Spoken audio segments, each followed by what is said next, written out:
Ladies and gentlemen, and welcome back to I mistakenly categorized last episode as 160. It's not. This is the 160th episode of the podcast. Welcome back to another episode. I'm your host, Mac. Joined here as usual by my co-host with the most, Kristen, aka Miss Flamingo. Kristen, what's up in the hood? Not much. I'm just feeling a little under weather, but getting slowly back to normal. How you doing? Doing good, and you're pulling out the Michael Jordan flu game numbers. It won't stop you from recording because we're not talking about anything fantastic. We're talking about something super. We're talking about Superman today, and we're joined here by our good friend David from Flicks Talk. David, what's good, my man? Hey, good to Welcome be back. back, guys. Thank you so much. It's been a while, guys, right? We were just talking about it since Joker 2, Oh that God. abomination, that God, man. And you know what's funny is that I was just watching Joaquin Phoenix on Theo Vaughn's podcast, and I was like, this guy never does interviews, and I can totally tell why. But the whole I don't even think they brought up I don't ever think he talks about that at all. Like it's like not even acknowledged. He wants to bury it under the rug, and I rightfully so, right? That movie was just like, God, it was something that Forget I about don't think that. any of us could have. Yeah, we couldn't have thought that it would have went that way. I think, but it did, No and one here was we are, guys. expecting it. I think the reception it got at Venice, I think kind of gave us a sign, but then we were like, how Mm. bad is it going to be? And no, it was very disappointing. But I did see Joaquin recently in Eddington, and I thought he was very good in it, even though I wasn't crazy about the film. Okay, I got to check that one out. Yeah, I mean, if you like Ari Aster, he's definitely going in a different direction right now. But I thought it was an interesting film for this climate right now, where we are in the world and the Yeah. effects, like what COVID has been, the politics side, and Ari Aster throwing a lot of different things at the wall, seeing what sticks in different topics. I had a good conversation with our friend Dom over at Talking TV, and it was a really great conversation if you all want to go check that out. But Eddington was an interesting watch, so, but not a perfect watch. But For sure. David, my man, what have you been up to? I see you on YouTube. You killing it with the reactions and everything, and the watch Yes. alongs. I like it, man.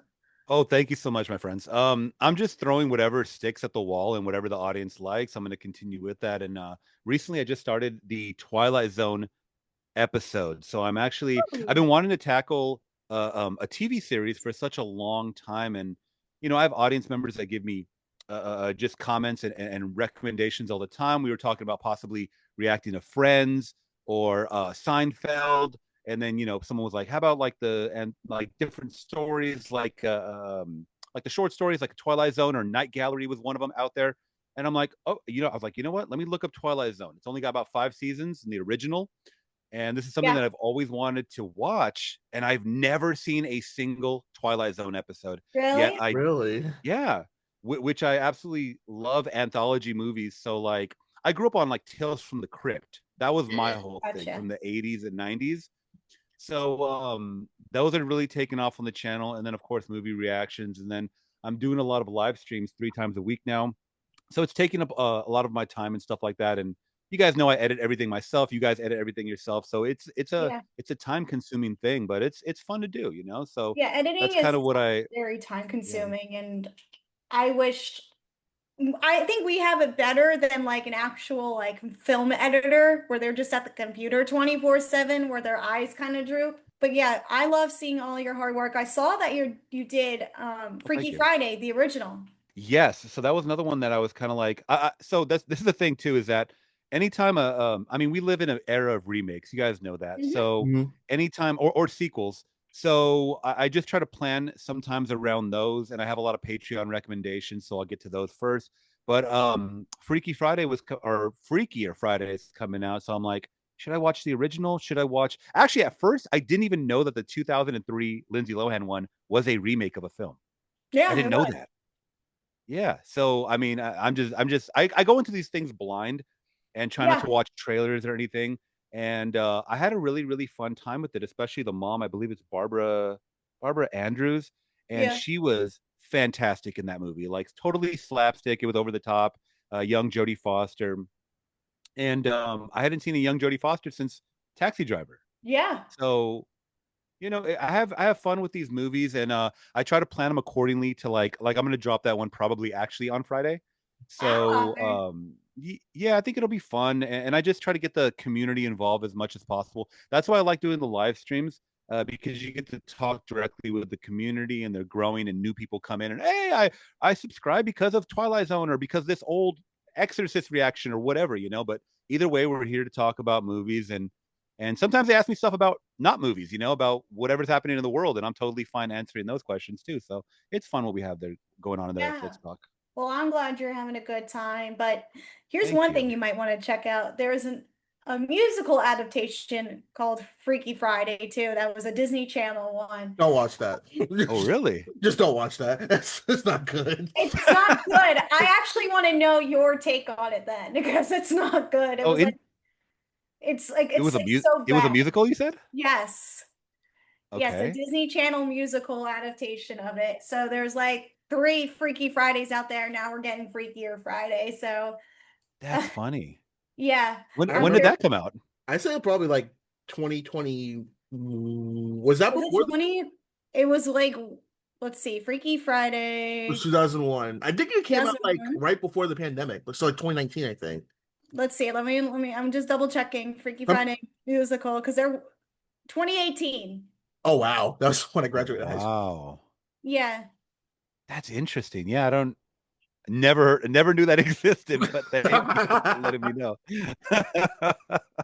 Yeah. So there's I that might one. check it out. Yeah, I'm curious to see Yeah. what your take is on it because it's not great. I, you know what? I do like musicals, and it's really weird because I never thought I would, even though my favorite movie of all time is like Willy Wonka.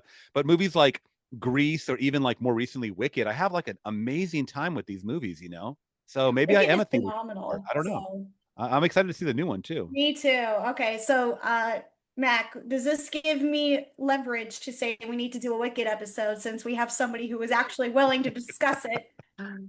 No, Ah, damn it! you gotta come at me with a harder pitch than that. Uh, well, Don would like to review. I'm sure Don would review because Don If also. if I'll tell you what, I'll put this here right now. We're recording on July 27th. Wicked comes out in a few more months. If you can get Dom on the episode as well as David, we'll do a Wicked live stream. Hell yeah! All right, I'm gonna propose that then. Yeah. Right, We'll hell we'll do yeah. we'll do Go our for that. first Two, live Wicked stream. two, We'll Wicked do, two. which is funny because if we do a live stream, that means we've done 2 live streams about films that are musicals. Which if we had 2 nickels for that, it wouldn't be rich, but it's just weird that's happened twice. They're Hell both yeah! live streams are about Yeah. musicals. I gotta reference that. Hell yeah. Oh gosh, I'm this down is for it. gonna be a good episode anyways, because we're talking Superman, like Max said. But for now, we're gonna jump into Yeah. oh my goodness, excuse me. But for now, we're gonna jump into the news. Are you ready, boys? I'm ready. Let's All right. do this. So let's get right into the news. This is CNN, a network of Turner Broadcasting System.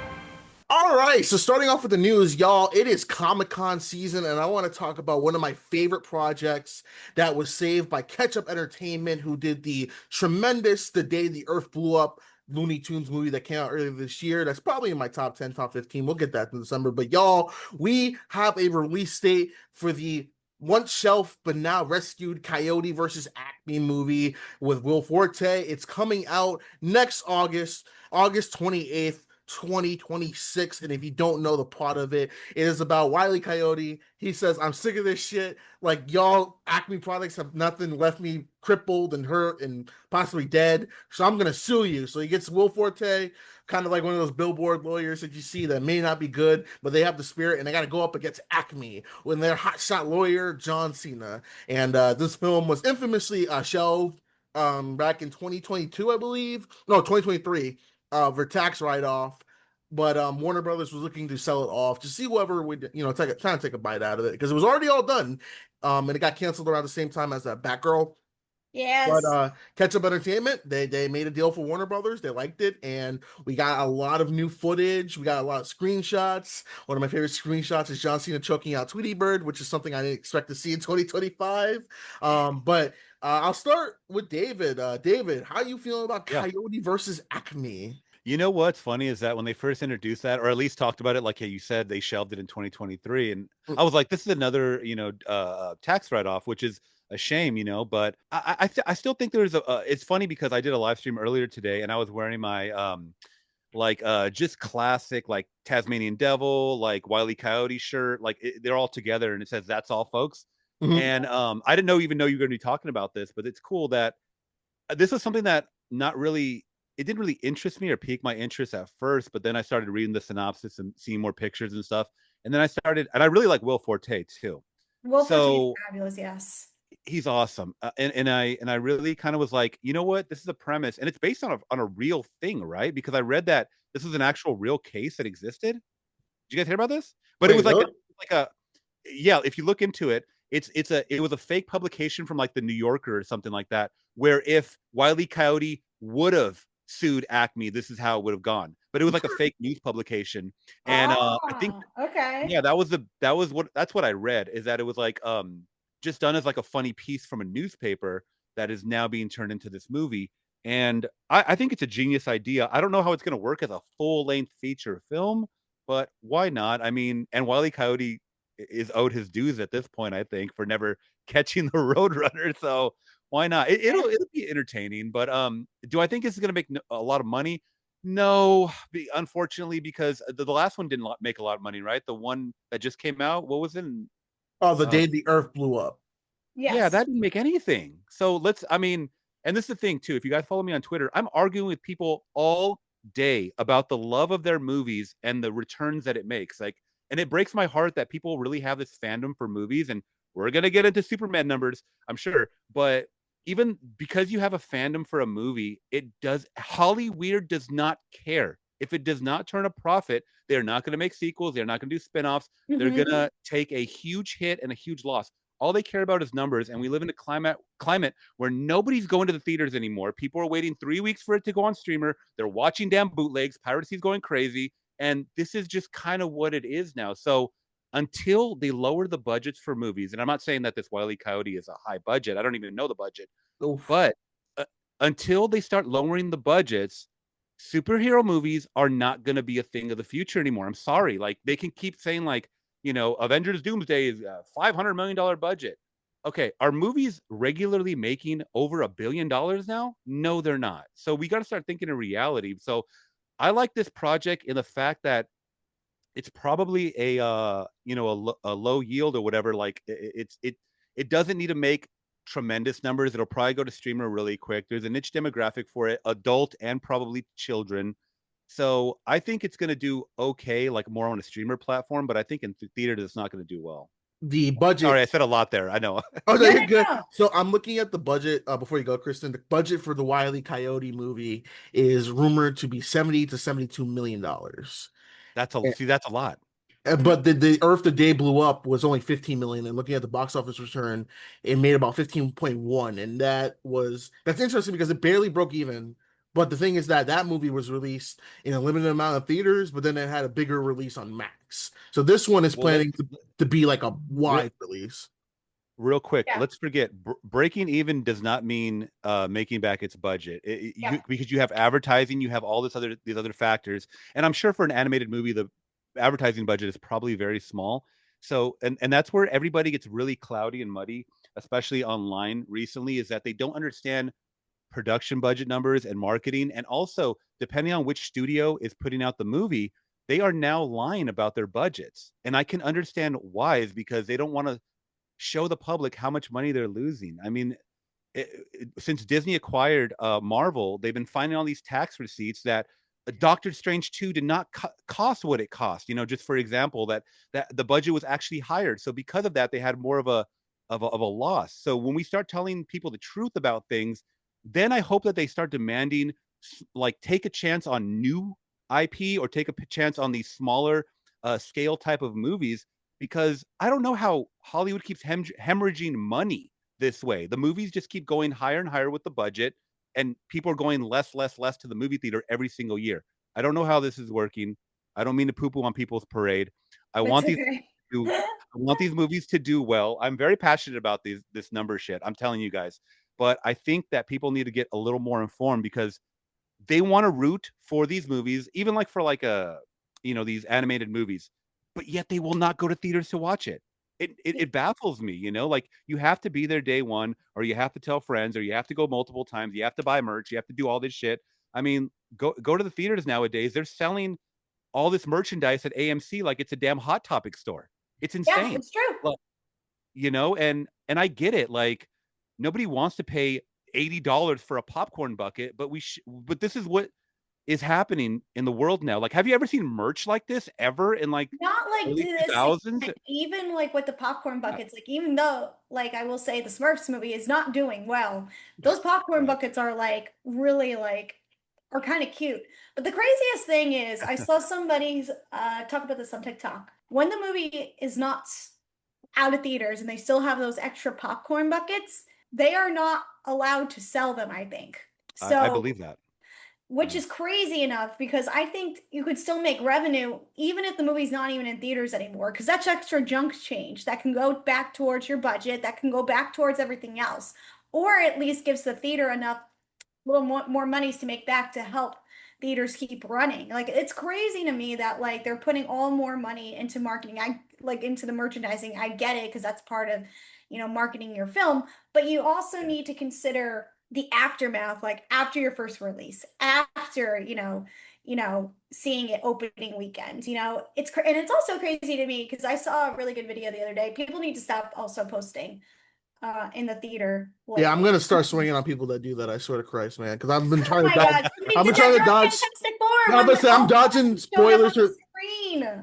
I'm dodging Yeah. spoilers for Fantastic Four and everything because every time I go on TikTok, I have to see someone's low grain ass BlackBerry quality like video, and I'm like, why can't we just? And it's the thing of social media because remember Minecraft? Everyone's shouting chicken jockey. Everyone's got their phone out because they want Oh to get yeah. that viral moment. We are in a different age of movie cinemas, and call me old fashioned, but I'm like, what happens? Just go into movies and just turn it off your phone. Oh, people were complaining Exactly. during I Know What You Did Last Summer in their theater going experience. I saw so many of those come up in like that one weekend when that Madeline Klein movie came out. I mean, I was there. Nobody acted up during my screening of it, but there were so many Why are people. you acting up during I Know What You Did Last Summer? What a random movie to do this for. Well, That is Madeline random. Yeah. Klein's in it, so all the kids who watch like Outer Banks like me were gonna go crazy over it. But I'm not the one to go in there and go act like a nut case. Like Yeah. parents need to come in there. All right, sorry, I got off topic for a sec. No, Matt, you're good. do you want to continue on this? But I agree with you, David, because my thing I'm always scared with is that I remember when this got canceled and everyone was like, "Oh, Warner Brothers, y'all are evil. You know, if this comes out, I want to support it." But now it's a release date, so you gotta walk the walk. You gotta go support it. I don't want to hear like, "Well, I'm gonna wait for it to come to streaming." Like, nope, you push for this. You help this become a reality. Get your butt to the theater. But I'm also scared about it because the last time we had a concept like this, because I think the concept is really hilarious. I even joke with my mom, it's like, I hope they have the Roadrunner as a character witness. And you're like, Mr. Roadrunner, has the Acme products failed the coyote? Meet me. And his translator's like, yeah, Yeah. it has, yeah.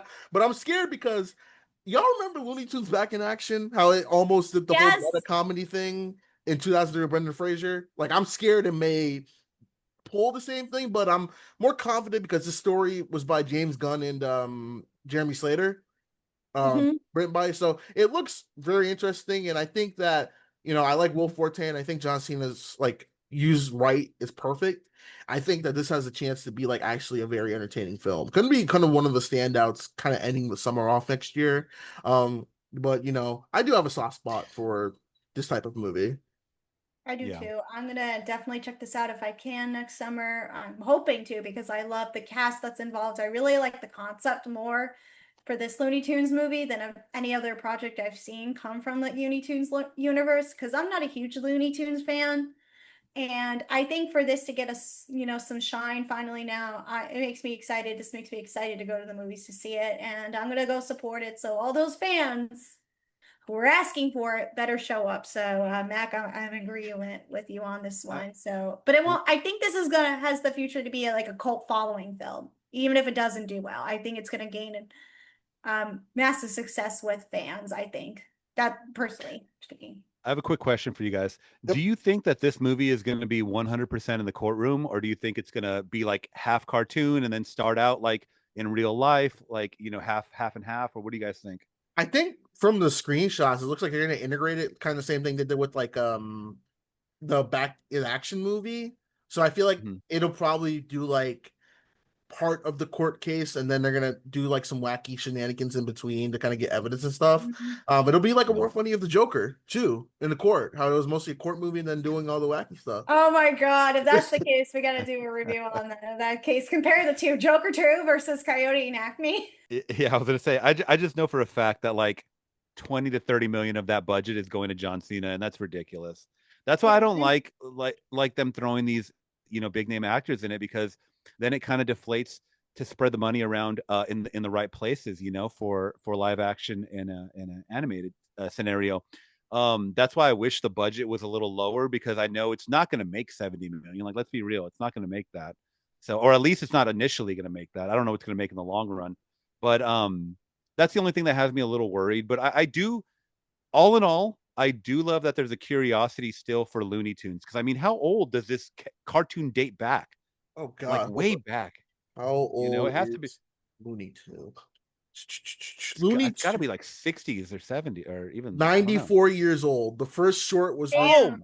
on April 17th, 1930. Damn. See, and that's like when you hear of people still like with their fandom for Disney and stuff like that because the princesses, and those are stories that date back to like 30s, 40s, and 50s as well. So it's like you really have to have these properties on lock, or just have like an audience for them. And every time I hear that these movies underperform, I'm like, oh shit, that means that a newer generation doesn't care about these IP anymore, They don't. I mean, that's the reason why we're not going to get a sequel to Transformers 1, because it didn't have enough money, and Paramount's like, well, we don't want to support this anymore. Like, this isn't making money.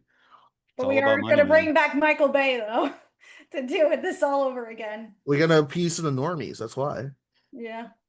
Remember when people said that Michael Bay was going to do a Skibbity toilet movie, and then he came out and was like, I've never signed on to do that. I forgot about that. This is what the internet has become, guys. Like, what world are we living in? But it wasn't far-fetched, because we're like, okay, it's popular, it might happen. I don't know. I mean, it'll probably be a horror movie for Blumhouse. So we're already getting a movie about the back rooms for A24 with a 19-year-old who's never had a directing experience. So, fun times. He just made a YouTube videos. I mean, all right, I'll give it a shot, but like, my God, giving an 18-year-old the budget than most films will ever have. Guys, crazier things have happened. Like those YouTubers that made Talk to Me, and then the newer one. Bring Her Back. Yep. Bring Her Back. Hey, I liked both those movies a lot. I know a lot of people didn't like the second movie, but that's, I mean, those are YouTubers. So, I mean, there could be a exception to the rule, I liked Bring Her Back. I thought that was very, very good.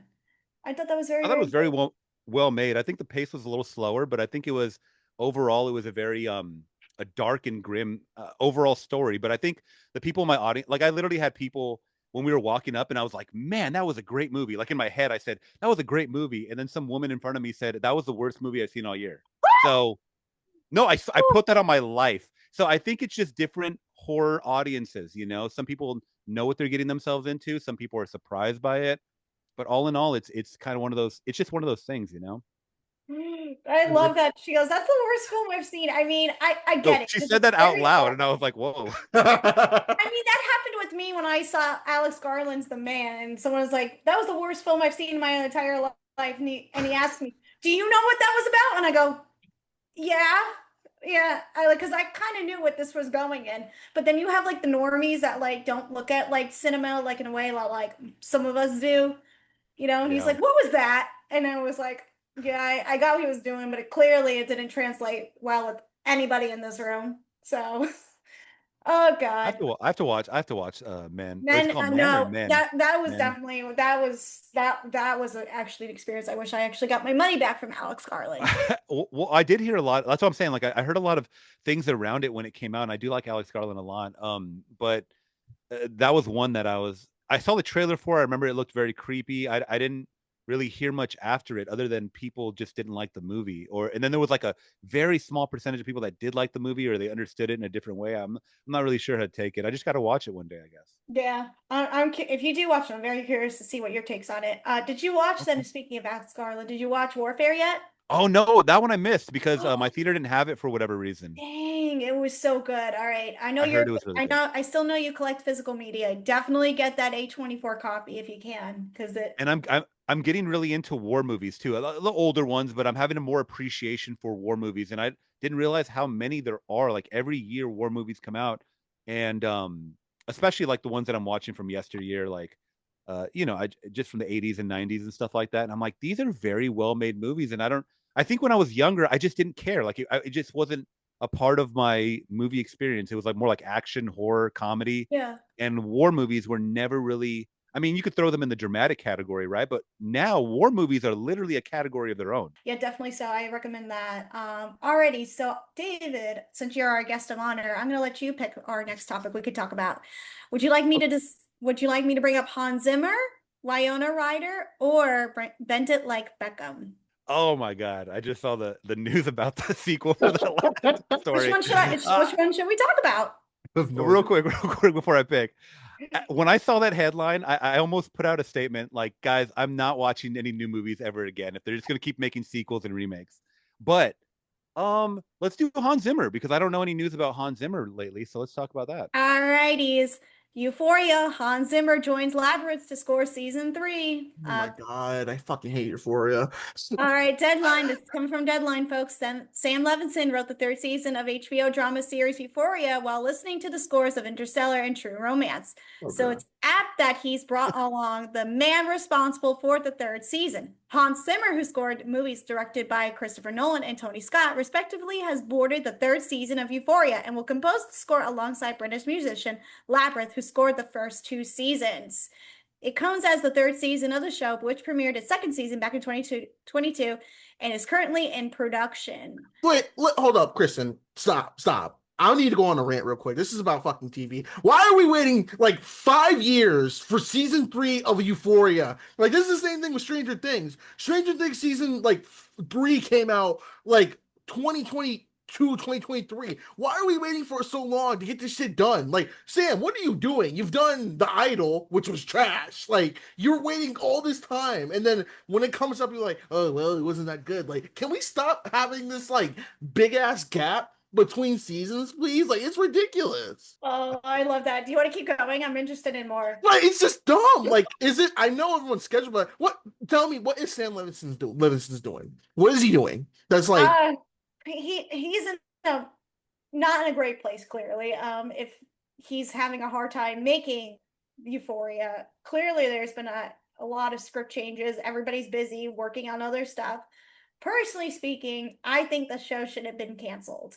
If they couldn't get everything in order, get their ducks in order, I think the show should have just been canceled and fans would have understood. But I get it, there is going to bring an audience in because of the cast. But my God, the cast has moved on to greater and better things that are way better than Euphoria. So, well, I mean, looking at his filmography, I mean, he has such great hits such as Operation Endgame, Another Happy Day, Assassination Nation, Malcolm and Marie, Deepwater, and I mentioned The Idol. And don't forget, I don't know if y'all know this, he's an uncredited writer for the Borderlands movie that sucked last year. Oh God, he's definitely doing big things. He's in a stuck position at the moment. I'm guessing this is the director of Euphoria. I mean, I'm the old head on the podcast today, guys, by the way. So I have never seen an episode of Euphoria in my life. It was something that I wanted to pass up. As soon as I heard it's just teenagers having sex, I'm like, I was into that 20 years ago when I was an actual teenager. I'm not into it now. It's just weird to me now if I'm watching it.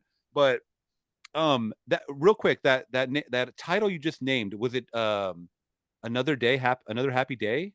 Was that the film you said? Yeah. Mac? Yes, it was Another Happy Day in 2011. Was that the last film of that one actor that passed away, or that he's also in Euphoria? No, you think about Angus MacLeod? Wasn't he in that movie, or am I mistaking maybe the title? Because I saw one where he's like in a convenience store, like trying to rob it or something, and I know he was in Abigail. I believe those are like his last 2 movies. I could be wrong about that. But I think it had a title like that. And then there was another film that he was in. I don't know if it was Sam Levinson. It was so that movie came out in 2011. His last roles because he passed away in 2023. His last roles were Your Lucky Day, Freaky Tale. That's the movie. That's the movie I'm thinking of. Yeah, Abigail, and then the Garfield movie. Oh God. That's your last movie is the Re- Garfield movie. That Rest shocked me. in I'm like, peace, man, but Garfield, that's Jesus Christ. yeah, and I didn't really know him from much. I liked him as an actor, but he's actually okay in that movie. If you guys ever get a chance, it's not it's kind of like a not a nothing burger of a movie, but it's kind of like an interesting little story. It's a crime type of drama, but I noticed it was like one of his last couple movies. But Yeah. yes, I mean, is this a collaboration that we need, guys? Hans Zimmer and Labyrinth, who No, you I said think that Labyrinth should have just continued to score season 4 on his own. I don't know what kind of money Sam Levinson was able to pull out, and him and HBO. I don't know if they teamed up to give out to Hans Zimmer. Personally speaking, I think Hans Zimmer should focus on better stuff, like maybe going on a tour again. Like I miss yeah. seeing Hans Zimmer on tour.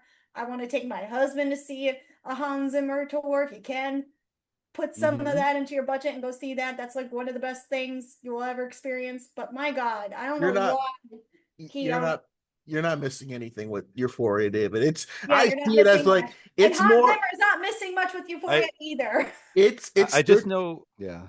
it's 13 Reasons Why with more money. See, and I didn't even watch that. So I mean, this is out of my generation, I think. But I know a lot of stars are in it or came from it because I know Zendaya's in it, but she was already kind of doing her thing. And then also, oh my God, I'm drawing a blank. Sydney Sweeney, and then Yep. also, there was also that other woman in Cuckoo, the one that everyone made a big deal about because they thought she was going to be cast Yes. as Zelda. What's her name? Oh, what's your face? Hunter Schafer. Hunter Schafer. That she comes from that show, right? That's like the love Yes, interest that's her of. show. Yes. Okay, so I've seen pictures and stuff like that. Once again, people were telling me because I do work with younger people sometimes at work, and they tell me about Euphoria and basically what the plot is, and I'm like, okay. Once I heard what it was about, I'm like, I'm not interested. I mean, I know it's more power to them. I do think that when we have shows like that, and once again, this is going to be the old man on the podcast. It's just too much over sexualization to me, Mhm. and I understand that's how life is now. Nowadays for the swiping culture where it's basically Tinder hooking up and stuff like that. And I get it. Trust me, I get it. I'm not trying to shame anybody. It's Mhm. just something that doesn't interest me because when you make movies or shows like that, you're supposed to be watching it for the relatability factor, at least for like coming of age type of movies, right? Or shows. And that was not my coming of age. So obviously, if I can't relate to it, if I already know that ahead of time, I'm not really going to invest too much time into it, And I do review shows and movies and stuff like that, but it's just, I just don't think it's worth my time because I kind of know what I'm going to get already. Right. Yeah. I mean, Euphoria is not one I would recommend to my parents to watch, or literally my husband. Like, No, do it. It's okay. you know, oh God, yeah. I like there's a small group I could actually recommend Euphoria to because it was like Mhm. one of the first shows like I was watching once, the pandemic hit. And I was like, okay, I get the appeal.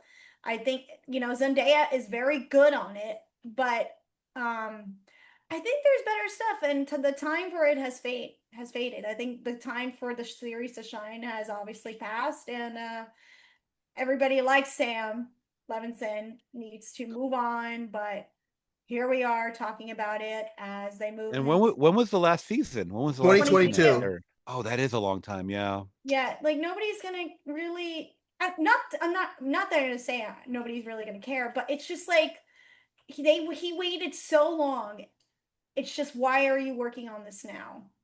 It's Yeah. not like comeback season, like the comeback kid that's gonna come out soon with Lisa Kudrow, that has a cult following, which I could see like gaining like a good recognition for it, but I don't know. I was gonna say, I think it's Mac nailed it. I mean, he put so many shitty projects out recently. It's like you have to go back to what worked for you, what was your bread and butter, and what people know you for. I think that's the reason why. And this Hans Zimmer thing, I mean, don't get me wrong. I'm sure younger generation does not give a shit about the composer. At the end of the No, day, they they don't. really don't. No. I love I love Hans Zimmer and a lot of these other composers that were epic, like John Williams, like back in the day and stuff like that, or even like some of these newer guys that are doing it, like with Tron Legacy. What is it, Nine Inch Nails, and Oh all this yeah. stuff. Yeah, so stuff like that is really cool to me. I like seeing that, but I think a majority, especially when you're dealing with a younger generation of show, they're not going to care too many about who's really behind the camera. I think. No. You know, or the behind this, or just who's putting it all together at the end of the day, you know? Please, this one How thing. can Hans Zimmer exist in Euphoria? What epic scenes are they going to have that lends for his soundtrack? I don't get that. That's a good That's the question. one thing that doesn't make sense to me. I just was thinking about that. I'm like, this is not in space or anything. So what the fuck are they going to do? If there's no like racetrack, there's nothing to it. I feel like you need you need a sound that has like a synth sound, and Labyrinth is the best person for the job. I don't know, like who else you could think of, but maybe Tyler Bates. But please, for the love of God, to make the season with you, please cast The Weeknd in a role because I need to see him acting again. Because it's bring her back. What is it? What was that? What's the shitty film I saw, Mac? Hurry Up Tomorrow. Thank you. No, like have this character in The Idol just make a cameo in this, and he's like talking to Rue, like, "Hey, I helped this pop star, whatever her name was in The Idol," and like just have him be a cameo. Like, I need to see his acting. Like, shut the fuck up. Like, shut up. Yeah, shut the. Scene at a restaurant. That's like, you know, Zendaya's freaking out over something, and then The Weeknd's sitting there trying to have like his eggs Benny or eggs and toast, and then Rue's freaking out, and then you hear just shut the F up, shut the F up. I have to go. I need to eat my food and go. You know, stuff that like was the only clip. That was the only clip I needed to see to pass on that movie. Oh, I did my husband and I saw that opening night. Mac knows that I had to text him after. Can I ask how many people were there opening night? I just want to know. Oh, well, we went to the fan screening, so like the one that they did before the audience. And of course, one girl was taking out her phone, and I was just like, I actually left to go talk to people, like say, hey, can you come and just tell this girl to put her phone away? I don't give a shit what she's looking at Snapchat. Oh my God. So that even though that was probably the most interesting thing that was happening rather than what was on the screen. God. So there was a lot of people there for that. It was a filled audience. Like there were people that showed up, but I didn't see anybody walk out. So do you think a lot of them I spent money on it? Do you think a lot of them were press or? No. I don't think so. This was actually like probably like last minute, you know, fans coming in saying like, oh, The Weeknd's movie's coming out with Jenna. All right, let's go. And it wasn't good. People were there though, but it was one of the worst watches, but yet one of the best and worst watches of the year. So, all righty, Mac, what's your next piece of news? Shut the fuck up. Like, shut up. I gotta go somewhere. I'm being fucking nice. God, I'm gonna put the audio clip in there. That's fucking hilarious. But y'all, all right, hopefully we don't get flagged. No one gives a shit about that movie. But y'all, we are a year away from the much anticipated Shrek 5, which, funny enough, has Zendaya as Shrek's daughter, which is hilarious because we just talked about Zendaya. But recently, it was announced that after Shrek 5, we're getting a donkey spinoff. That's what matters. Yes. So apparently, you know, according to Eddie Murphy, they're doing the production for Donkey as well as Shrek 5. So we're probably gonna get Shrek. We're gonna get Shrek 5 next year, and probably a year after we're gonna get Donkey. We did a Shrek podcast 2 years ago. We talked about movies. Last Shrek movie that came out was 15 years ago. My God, I was 10 when that came out. Jesus Christ. Wow. But you know, Shrek has a soft spot for people. I've rewatched the Shrek movies. I think 2 is my favorite because it has a lot of the funnier jokes. The nice joke is probably one of my favorite jokes in movies. But you know, I don't know. I'm iffy on a donkey spinoff because I have a feeling it could be like something like the Minions, but you know, Eddie Murphy, he's kind of had that comeback, so maybe he can draw people into the theaters, or would this be a streaming movie, kind of like how the new Megamind movie was on Peacock? But I don't know. What are y'all thoughts about a donkey spinoff movie? David, go ahead. I think this is actually way overdue. I mean, if you're gonna have a Puss in Boots movie, you got to have it around that time. I mean, these are your main characters, right? I mean, I think Donkey should have had it, but then some would say, oh well, you know, as time progresses and these movies have better success, right? The budgets are going to expand. So that being said, I mean, maybe they can shelve a lot of money into this donkey project, and then just make it look cool, make it look as good as they can. And if everybody's back on board, that's great. I do like the first Shrek movie. Surprisingly, I've only seen the first Shrek movie. I know you're gonna hate me for that, Mac. I know, but I have seen Puss in at least see the sequel. The other two aren't worth it. I heard the second one is really, really good, so I will check that one out. Puss in Boots, I really, really liked. I only saw the first one. I know that the sequel is people say is a better movie. Yes, but I do like this world, and DreamWorks really has like gems with this whole damn world of characters. It's not just Shrek and Fiona. It's like it's a multitude, and I really don't think it's going to go the Minions route, which you said, Mac. But I think that this definitely has. So when you talk about an animated movie making some money in theaters, this is the one you want. I mean, I'm kind of on the fence with the whole Looney Tune Acme stuff, but this is one that's going to make money, right? Mm-hmm. Because I think that even though, yeah, you said 15 years since the last one. When did the first one come out? Because I still think people are talking about the fandom for the first one, and they still, even if they're as old as me, they still remember when the first one came out. And then their kids or whoever, are still watching stuff like this because of the spin-offs or the streaming series they had of certain, because didn't they have like a show, a series of Shrek or something? They had like mini mini ones. There was like a Shrek Halloween, I believe. Remember? Yeah. Yeah. I think those are for the kids, and it's cool to kind of like, you have to know marketing when you have this mega IP of like all of these characters. How can you shimmy them in on streamer and then also theater to make sure you get as much bang for your buck? But you always also want the audience to remember your name, because it takes these movies so long to make. I mean, like you said, 15 years since the last one.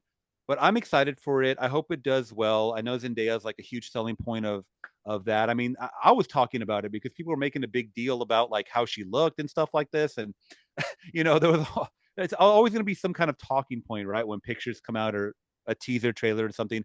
But going back to Donkey, I think it's going to be awesome. What I'm wondering is it going to be Donkey after Shrek 5, or is it going to be Donkey in between Shrek 1 and Shrek 5? Like, what are we doing here? Because they could go the whole route of just, this comes out, this is like Ballerina, this comes out after Shrek 2 or something. You know what I mean? Chronologically. Right. I don't know. What do you guys think? Ballerina, Donkey's just on an action mission. At least like that movie, please. Yeah. I was gonna say, Mac, did they announce the director for it? I don't remember. Did they for Donkey? No, they just said it's in development right now. Okay.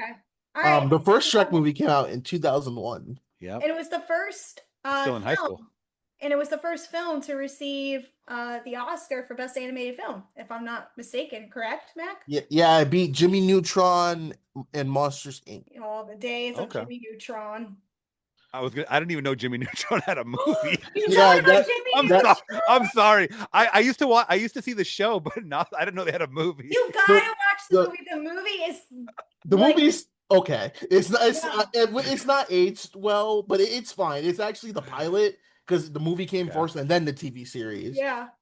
But I remember really? I was shocked when it got nominated for an Oscar. Like when I looked, I was like, wait, what? It is weird, but it's like it's so 2000s. Like there's a lot of Aaron Carter songs on there, and it's just like I love that soundtrack. You can tell this is a 2000s movie, like through and through. But it's a fun movie. I still liked it, but don't get your hopes up with the new Shrek 5, because I'm looking at the director of it, Walt Doran.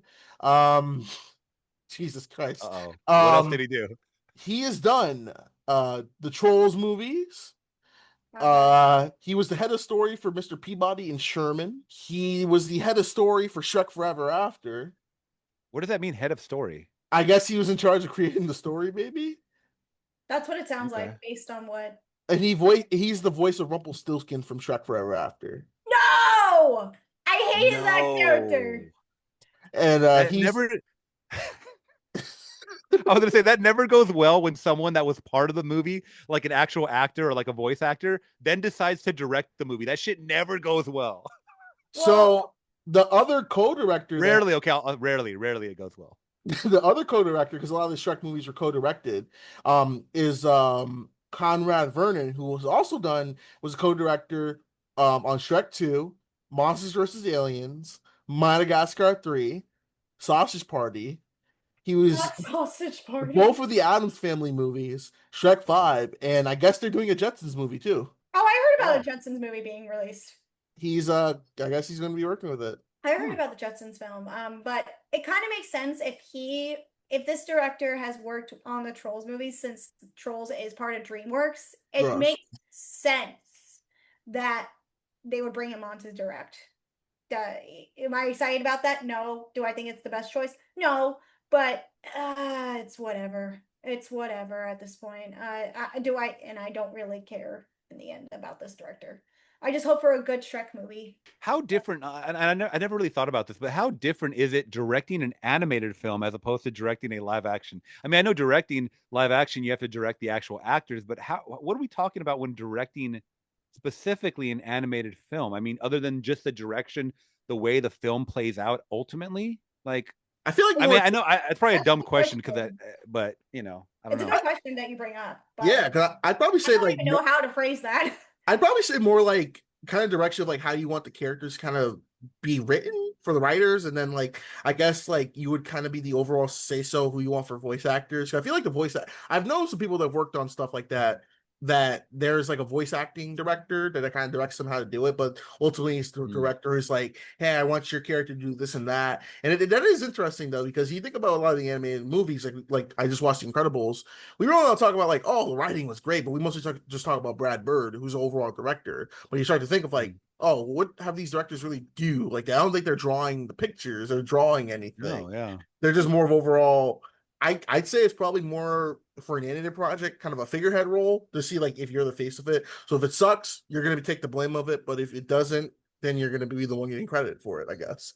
Sounds like easy money to me. I don't think they have to do that much. Oh yeah, that's because like even as you mentioned, like getting the voice actors, like doesn't that have to go with casting? Like someone, then there's always casting director and that gets involved. Casting director. So it's like, I don't know. It's very interesting. Like I never really think about it. That's probably why I don't watch a lot of animated films, especially recently. But like, I just thought of that right now, and I'm like, how intense do you have to be into the director's chair when you're doing an animated film? Alrighty, well, I think we said everything about that, but should we move on to the final piece of news? Yeah, let's talk about, you mentioned this to me before about Winona Ryder being cut from a Marlon Brando movie. Like, what's that going on? Give us the deets, Kristen. She was supposed to work with Marlon Brando in the 19 comedy drama The Freshman. She didn't get it. And it was going to be a dark comedy that cost her her role alongside Marlon Brando and Matthew Broderick. But yeah, I was told I was never going to work again. If I did Heathers, I did lose a job. She told LA UK, hesitating to reveal the part that she lost, but okay, I'll tell you. You remember the movie The Freshman? And that was the role she lost, working alongside Marlon Brando and Matthew Broderick. So, what do you guys think? I don't think I ever saw that movie. No, I haven't really seen that either, but I'm familiar with it. That was the thing. Now, does it say who she was told? Was she told that by Marlon Brando herself or the director of the movie? Let's see. Let me dive deeper into the article. Because if it's Marlon Brando, that's fucked up. She doesn't say, but I just think based on the film that the movie was directed by Michael Lehman, I just think that he just cut her from the job. That's what I think. That's what I think based on the article. This is what it was alleged. I'm just going to say this is what I think. This is my opinion. That's interesting. I just want to make sure that he didn't cost her the job. But that's what I think. But maybe it was the casting director saying, hey, if you star in Heathers, you're not going to take this. But she took the risk going on and starring on Heathers. But I love Heathers. I think it's one of my favorites that she's ever done. I like Heathers too. It's a really good film. I wonder if it's because it has a little of a darker tone, maybe, or I mean, I don't know. It's from what I remember. It was such a long time ago I saw it, but like, yeah, I don't know. I really like the movies that I've seen Winona in so far. I don't know if she's done bad movies, so maybe you can talk about that. But everything I've seen her in is pretty decent. I mean, I like her, if not good. I like her in this one movie called The Iceman. It's not totally a great film, but I thought she was good in it. She doesn't have the one with Michael Shannon. Yes, my mom loves that movie. And it had Chris Evans in it too before he became the big household name that he is I think today. Winona Ryder probably got the last laugh because people remember Heathers more than they do the other movie.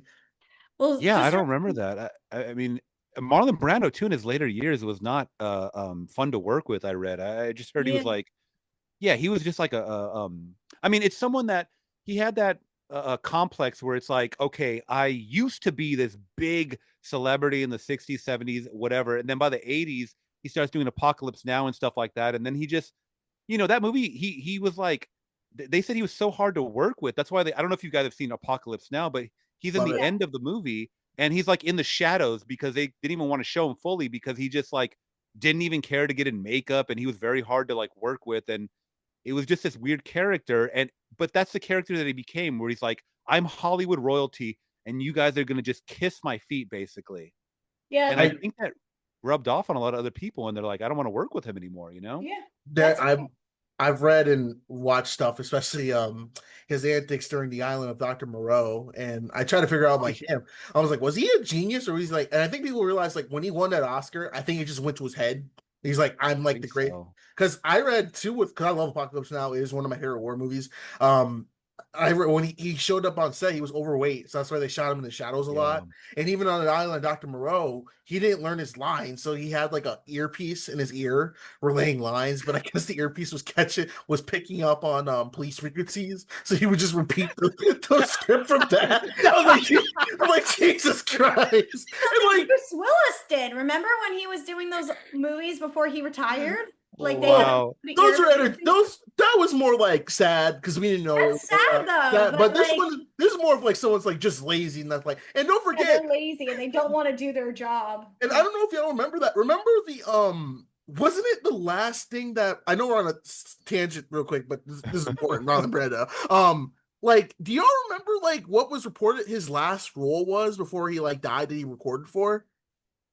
No, I don't. Do you No, know? I don't. So it was supposed to, if I'm not mistaken, I'm trying to look at it was an animated movie. And what it was gonna be, he was gonna play a woman. What? This I is was like, gonna get canceled for this if this was coming oh, out. where is it? It's called Big Bug Man. It's with Brendan Fraser and Marlon Brando. And so the character's name would have been Mrs. Sour. It's the founder, leader, and matriarch of the big and corporate Mrs. Sour Candy. And the plot is candy company worker Howard Kine, played by Brendan Fraser, gains special abilities after bitten by insects. And Brando was originally asked to be the voice of Nicholas Dunderbeck, but Brando thought it would be fun to voice the old lady Mrs. Sauer instead. Mrs. Sauer is only in 3 scenes, so it took only 1 day to record the voice of the character. According to the director Bob Benenson, Brando wore a blonde wig, a dress, white gloves, and full makeup while recording the voice of Mrs. Sauer. The director believes that this part was humorous and part wanting to get in the character. About halfway through the production, he took off the wig because he was getting too hot. According to the film's executive producer, Gabriel Grunfeld, Brando described this part as the most fun he's had since playing Mark Anthony and Julius Caesar. And the recording took place in his home on June 10th, 2004. And he died a month later. And this film was never, ever released. All right, that's one film Wow. that should get released then, but never gonna happen, unfortunately. Oh yeah, so this had Brendan Fraser. I don't see anyone else here, but I do see Michael Madsen also lent his voice to a movie in an unspecified role. Michael Madison? Madsen, Or Madsen, yeah. I mean? Yeah. Oh my gosh. And it was supposed to come out between 2006 and 2008, but it was never released or distributed. And this is the last known work of him. And I remember people like, yeah, he was going to voice a woman. That's your fun fact. Oh, and also, well, technically, the last thing he did that was released was the Godfather video game because he recorded the lines for his character. Oh, I forgot about that. As Vito. I didn't even know that. Yeah, I didn't even know there was a game for that. Jesus. They got 2 good games. They had, 2 good games. The first one was The Godfather 2006, which takes place during the movie. You play as like another person, like kind of adopted in the family. The second one's kind of like taking place with, I think after the second movie, before the 3rd movie, but pretty fun. Give it a watch. If you have a 360 or a PS3, give it a play. I make good money. I help the family. I get a little action on the side. But one thing must be understood. I would never go against the Godfather. The deepest Godfather experiences yet, only on Xbox 360 and PSP PlayStation Portable System. The Godfather, the game. Rated M for mature. This has been the news section. If you got any news for us, make sure you link in the comment down below or hit us on our Instagram and tell us what we have missed. There's a lot that we probably did, but we don't care. But let us get into the topic, and that is, look up. It's a bird. It's a plane. It's Superman.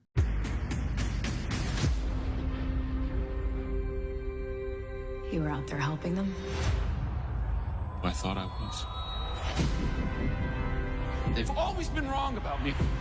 I get scared, but that is being human. And that's my greatest strength. Rated PG-13, only in theaters July 11th. All right, y'all, this has been the most anticipated movie of 2025, and that is the new Superman movie that is written and directed by James Gunn, famously known for the Guardians of the Galaxy film, and it is the first film in the new revamp of the DCU, formerly known as the DCEU, which that could be a whole podcast of itself of how that crashed and burned, but it stars David Corenswet as Clark Kent / Superman. We got Rachel Brosnahan as Lois Lane and Nicholas Hoult as Lex Luthor, and this takes place 3 years into him being Superman. So we follow a young Superman who's struggling to learn his human side and with his Kryptonian past as well too. It has an all-star cast, and as you remember, this was originally supposed to be the Man of Steel sequel, but then DCEU did the DCEU and Zack Snyder was Zack Snydering, and they brought in Peter Safran. Go ahead, Kristen. I just said Zack Snydering. I thought that was funny. So they brought in James Gunn, and then in 2023, and they announced they're going to be doing a new Superman movie. This is kicking off their chapter 1 of Gods and Monsters, their first saga of their trilogy, and it was a big gamble because there was a lot of things. Because you want to think about it, really haven't had I'm going to be really controversial. We have not had a good Superman movie since at least the Christopher Reeves movie. Like, I'm going to say the first Superman movie is still the best one. Like, 2's good. Returns is fine. Man of Steel is overrated, but it's fine. Bite me. Cancel me. I don't care. But there's a lot of money riding on this. A lot of big just ideas, because we also have the Snyder people that are saying like Man of Steel was better than anything to come up with. Like, Man of Steel is the greatest Superman movie of all time, which they're wrong. But yeah, this came out and hit it out of the park. This was an instant hit. It was another win for superhero movies after starting off slow with Captain America, because I'm realizing Captain America is the lowest rated superhero movie this year with 46%, so that's something. But after Thunderbolts, this is a very good, much needed win for DC. It's still going strong at the box office, even we got the Fantastic Four out, and people are just loving it because it is a fun and inspiring Superman movie. But I'll start with David. David, what is your experience with the Superman movies, and what do you think about the new movie? Sure. Well, I'm glad you asked, because I am not a Superman. Like, I don't know everything about Superman at all, right? So my first introduction to Superman was the Christopher Reeves, the original, and then the sequel, which I agree. I do love those movies. You had mentioned, how good they were. They're very, very good movies. Now, from that, I jumped directly into Superman 2025. And after that, I saw Man of Steel just last week, and I got to find out where you live, and I'm going to fight you because Man of Steel is fantastic. I love Man of Steel so much, and I haven't even shown the world my reaction. I'm just letting you guys know here first.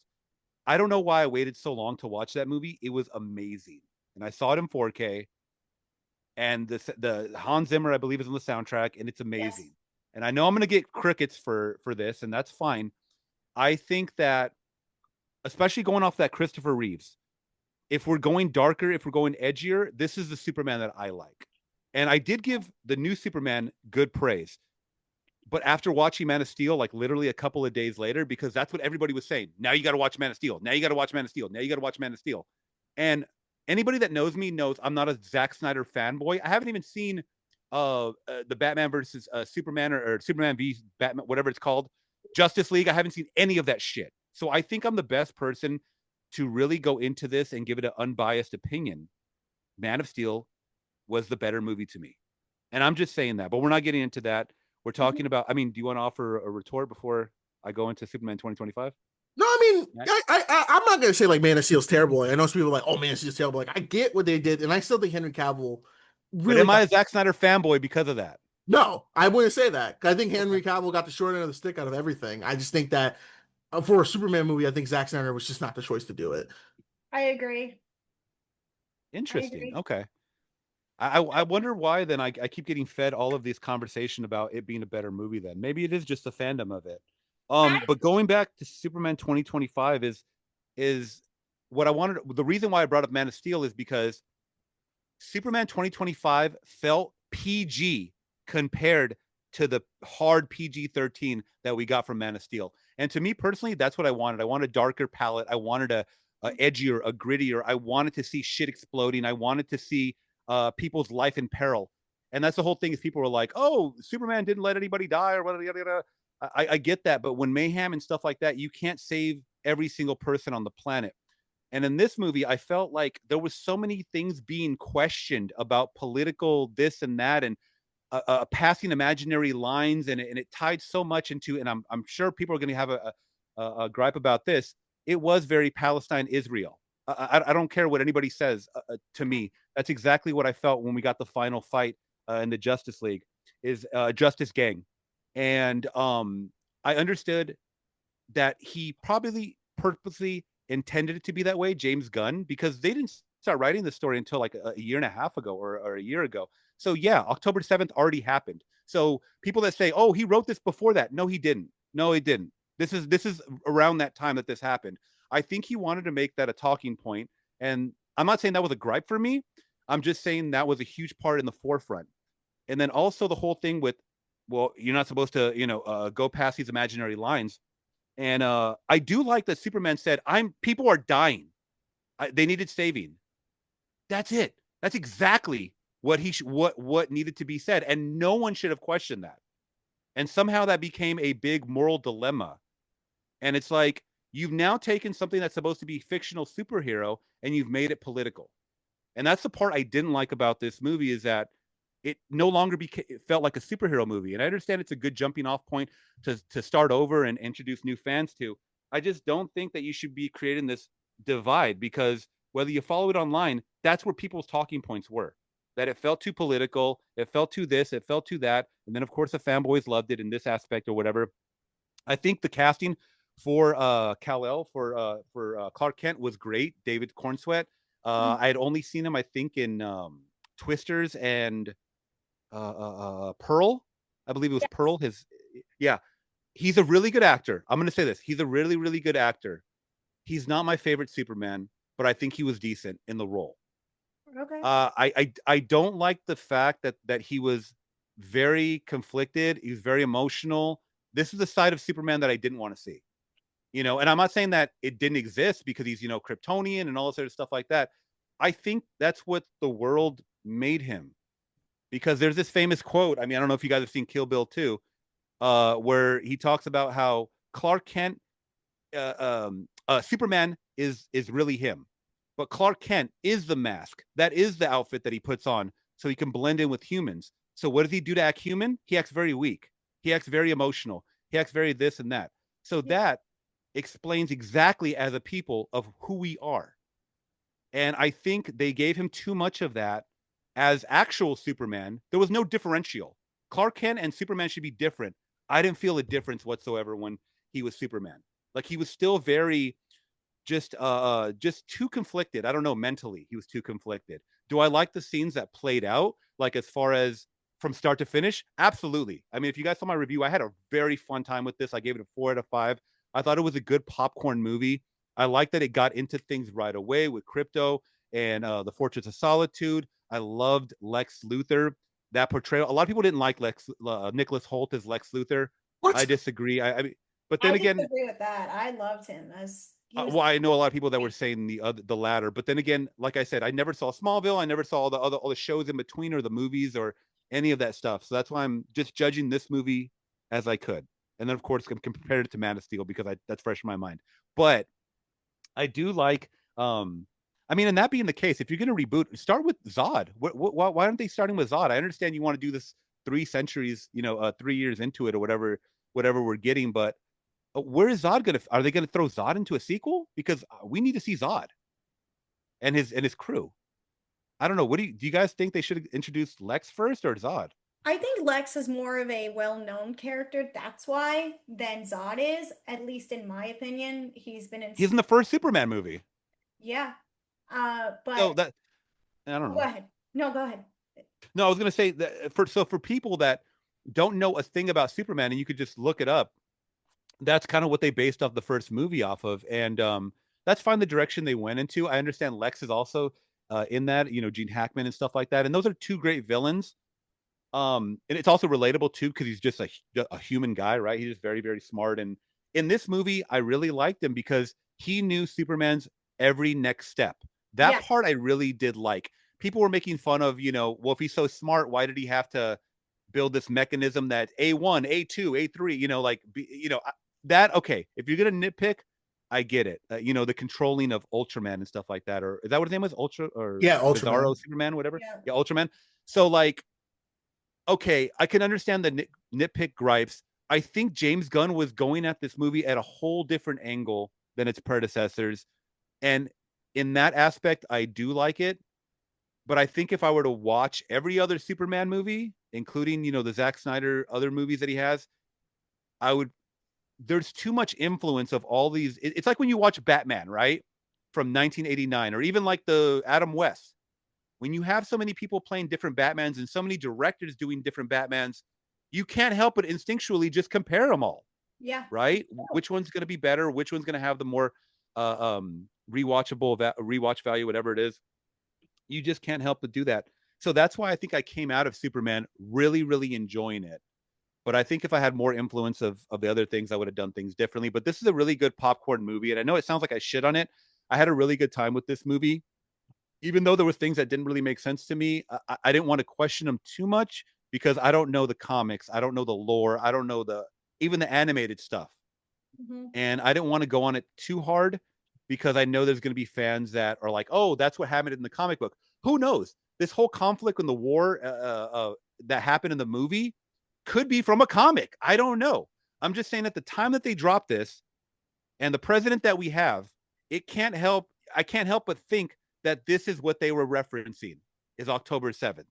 That's just the feelings that we get. And I mean, we're inundated with, and bombarded by news cycles every single effing day, so how can we not instinctually just think that whether you follow news or not, what's going on in the world.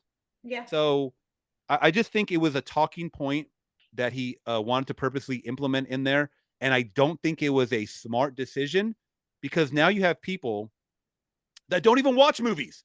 You have people that are political pundits, and now they're going to be talking about how James Gunn is woke for putting this and this. Guess what? You just destroyed it for their audience now. And that's what you don't want to do. It's like when Rachel Ziegler went on the freaking political tour, talking all this stuff about on the Snow White red carpet, and look what happened with that. Mm-hmm. It's what they're talking about right now in late night comedy. That these comedians should not be talking politics because we see the downfall of everything. I mean, yeah, it's viewership, but I think a lot of that has to do with also people don't want to hear politics 24/7 from comedians. It's just like nobody wants to hear politics from Rachel Ziegler. Yeah. No, you bring up a good point with all that. So I understand people wanting to see, the conflict between Palestine and Israel. I think the way I saw the movie as it was calling it the way I saw this too as it being called woke because Superman is an immigrant.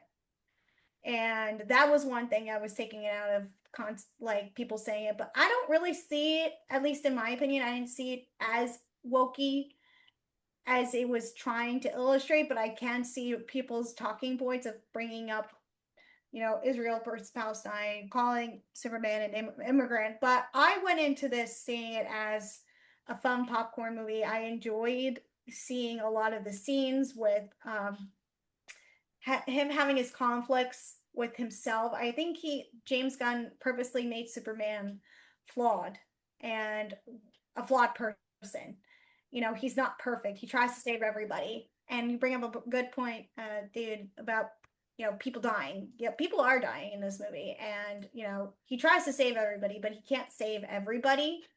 So I love the way the performance came out with David and Rachel Brosnahan.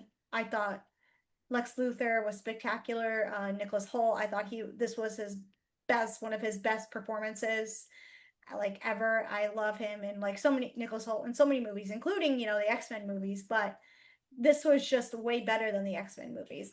I just have like a soft spot for Nicholas Hoult, and I thought James Gunn did a really great job. I also thought this was also a perfect dog lover movie. It was a dog lover movie. I love seeing Crypto. I thought Crypto was also the heart of this film. But Crypto, I want to point out, is not the Superman's, dog necessarily. It's Supergirl's dog. Well, spoilers. Well, I just want to point that out because I knew that. So, to begin with, but and I also want to bring up, I did not also see every single adaptation of Superman either, but I've seen Man of Steel and stuff, but I do think that Henry Cavill was also a great Superman, and I do think Zack Snyder was probably the wrong director for this dark universe, but maybe with that we've gotten 5 dislikes already. Yeah. Oops. Oh well, but opinions. But yeah, I don't know. I really liked the way this turned out. I love the way all the action sequences played out. I love the way we got to see him go back and visit his parents and seeing him grow up. I just enjoyed every single moment of it, and I just could see a lot of heart put into it. But yeah, Mac, what do you have to say about it? 1A. 1A. 1A. 1A.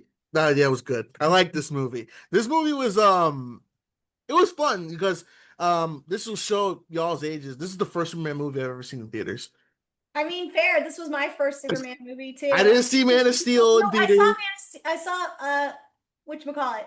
What's the other one? Not Man of Steel. Dark. What is it? Batman. That doesn't count. That's not a Superman movie. That's a damn collaboration movie. Batman v Superman. Batman vs Superman. That doesn't count. I'm talking about standalone Superman movie. All right, standalone Superman. This was also my first one too. Then. So I wasn't alive when the Reeves movies came out. I was 6 when Brandon Routh was Superman Returns, and I remember the toys from Burger King.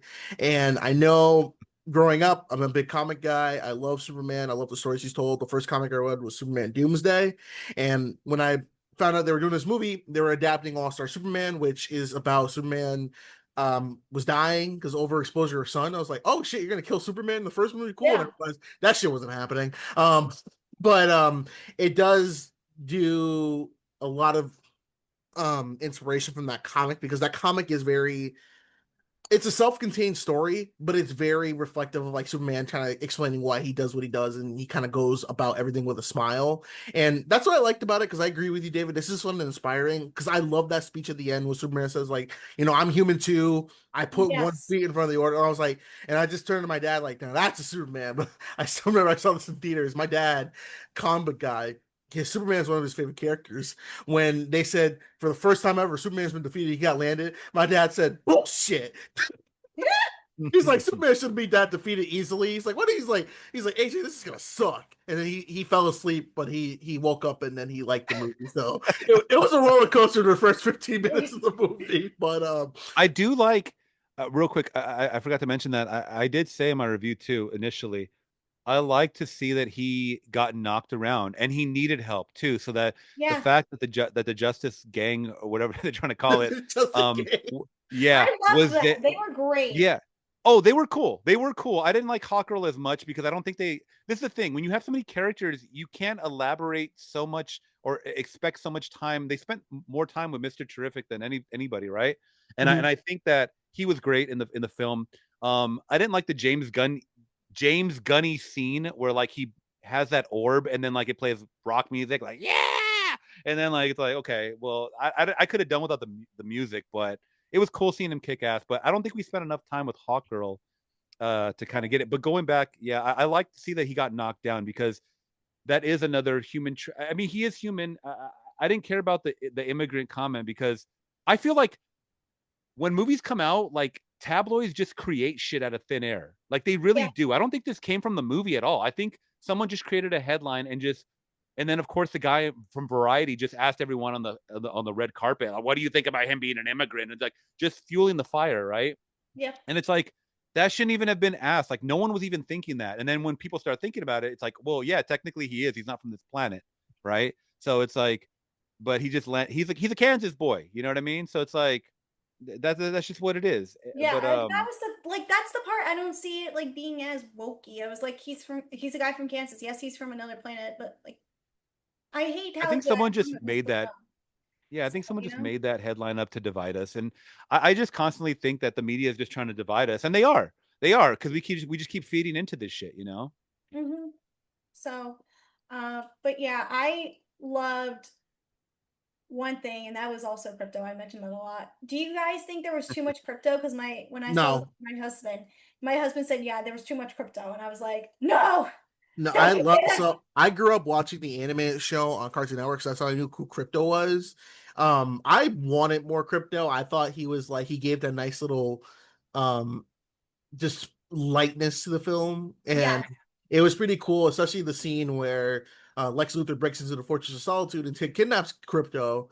I do like that's kind of like, hey, we know it's not his dog, but it's still like, hey, I care about him because he's part of the family. Like I wanted more Crypto, and then the ending when Lex was gonna get like, oh, I hate you and everything, like Crypto just bites the shit out of him was kind of funny. I loved that scene. I was like, good boy.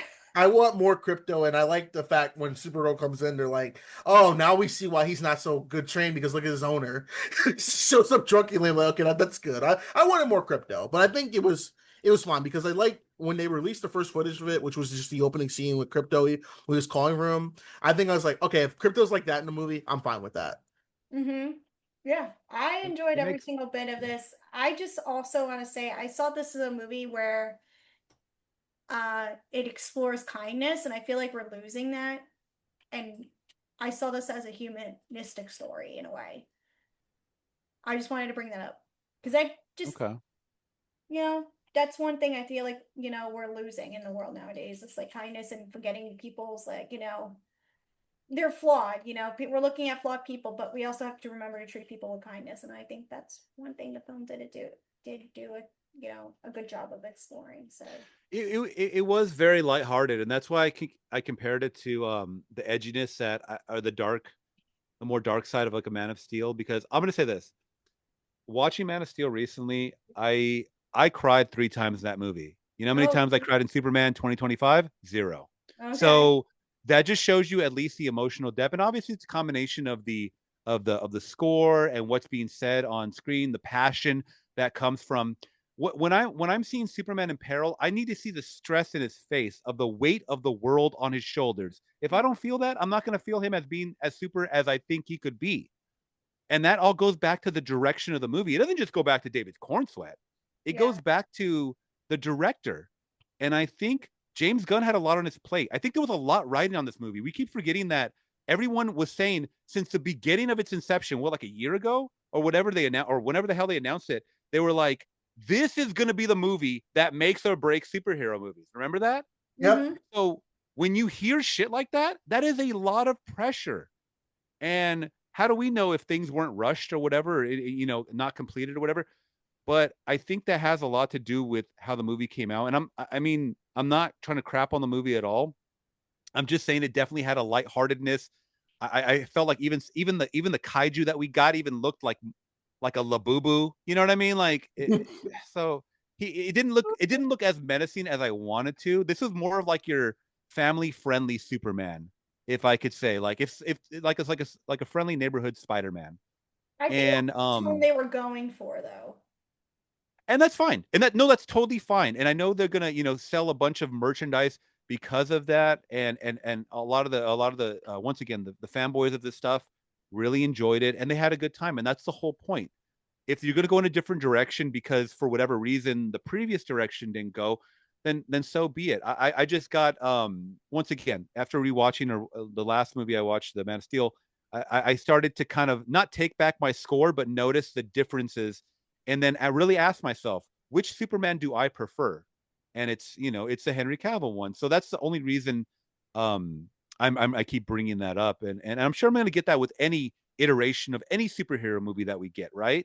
I mean, when we get X-Men finally, I'm sure that version is going to be different than the one I grew up on, the live action movies from, X-Men 1 through 3. So I'm sure that's going to have a different feel as well to cater to whatever audience we have in the next, whenever they decide to make it in 8 years or something like that. You know what I mean? So, well, I mean, we'll see the direction of everything. But I think this was a fine movie for what it was. And like I said, the pacing was great. The pacing was great. We didn't get much downtime. Even funny things like him taking a break during fighting that big old like monster in the sky or whatever, like with like a squid or whatever it was. That's funny. Yeah. You know what I mean? Like he's taking a break to talk to Lois. Like that's freaking hilarious. Like, That I was don't know. It's just funny. things like that. I was Things just like like, that. oh gosh, it just reminds me of Suicide Squad because that looks like am I wrong? That's like the villain from Suicide Squad, the Suicide Squad, right? Very. That's very not Starro. That ain't Starro. Well, It looks like yeah. Starro. I'm a comic book DC guy. Honestly, I've been a DC Comics guy growing up more than Marvel. So like when I saw Starro on Suicide Squad, I almost cried because I remember I watched Batman Brave and the Bold, which is a great show, very underrated, and it was like the golden age, like the love letter to the Adam West Batman, and Starro was a big villain. I was like, I want Starro in a movie, and then we had that. But that was a funny scene because it was like, oh, you're helping them? No, they got it under control. I was like, that's the James Gunn humor right there. Like that was another thing I was scared about with like when it was announced that James Gunn was going to do Superman. I was like, can that work? Because we know James Gunn has that certain style. Like he's good at both like the rated R stuff and kind of like the more PG-13 edgy. When it's like, was Superman gonna be another one of that toting that line? But I think it shocked me that he was able to kind of keep it lighthearted the way he did, and not. He had some moments where there was some like, oh, there's those James Gunn isms, but it did a good job kind of keeping it like kind of like not on brand for him. How about when Lex Luthor shoots that guy in the head on the second try? Oh yeah, everybody in my theater like jumped, like they couldn't believe that, and it was supposed to be like a joke. Like he's like, oh shoot, I didn't know that would happen on the second try, right? See, I was expecting more jokes like that. Like even though they're dark jokes, yeah, people are dying in the movie. I thought we were going to get a little more of that in the movie, but maybe there was. Maybe they cut it out because they were like, okay, we want you to not balance too much of that in here. We were trying to sell tickets to kids, you know? Yeah. Okay. So before we jump into scenes being cut, so I want to bring up the test screening that was brought up, and the one scene that was cut that featured Crypto. So a scene with Crypto and Lex Luthor was cut, and it seems like it was going to be the scene. If someone can go and correct me if I'm wrong, when Lex heads over to, Superman's lair, and he's getting whatever, he's getting all the info, and he has that little fight with Crypto, and Lex kicks Crypto, and they took it out because they were like, oh no, we don't like seeing animals getting hurt, so they cut it from the film. So Yeah. what do you guys think about that scene being cut from the film? What scene was cut? I think they should have left it in. Crypto being kicked by Lex. Well, I mean, they kind of had a thing where the engineer wrapped them up in a thing, so I guess it's the same thing, but less worse. Yeah, I mean, I think it would have shown. Do I support that? No, I mean, but I think it would have helped give a sense how evil, even a little more edge to Lex Luthor, and how he despises Superman. Absolutely. Even Crypto, it would have added more of an edge where Crypto did go and attack Lex at the end. I mean, it all still worked, but it would have had a sense of urge, like, oh yeah, that's why Crypto really hates, Lex, because he senses it. He can sense, who's the bad guy, who's the good guy, and he's a rough dog. So I just thought that it was ridiculous that they cut it, but I understood why. But I think it would have just been like, oh yeah, I really hate you, Lex Luthor, just for kicking a dog, But I think they should have left it in. Yeah, I agree. mean, I think they should have left it in. Like you said, it does add a little edge. I mean, it sparked a whole damn franchise for John Wick. So I mean, come on, let's be real here. Yeah. That was the driving force initially. So Yeah, exactly. And it's a CGI dog. I mean, we're not using any real animals here, but I understand the sentiment is, that he can hurt animals and stuff like that. Plus, Crypto is not an average dog. He has power. No, So He's fine, yeah. Superpowers.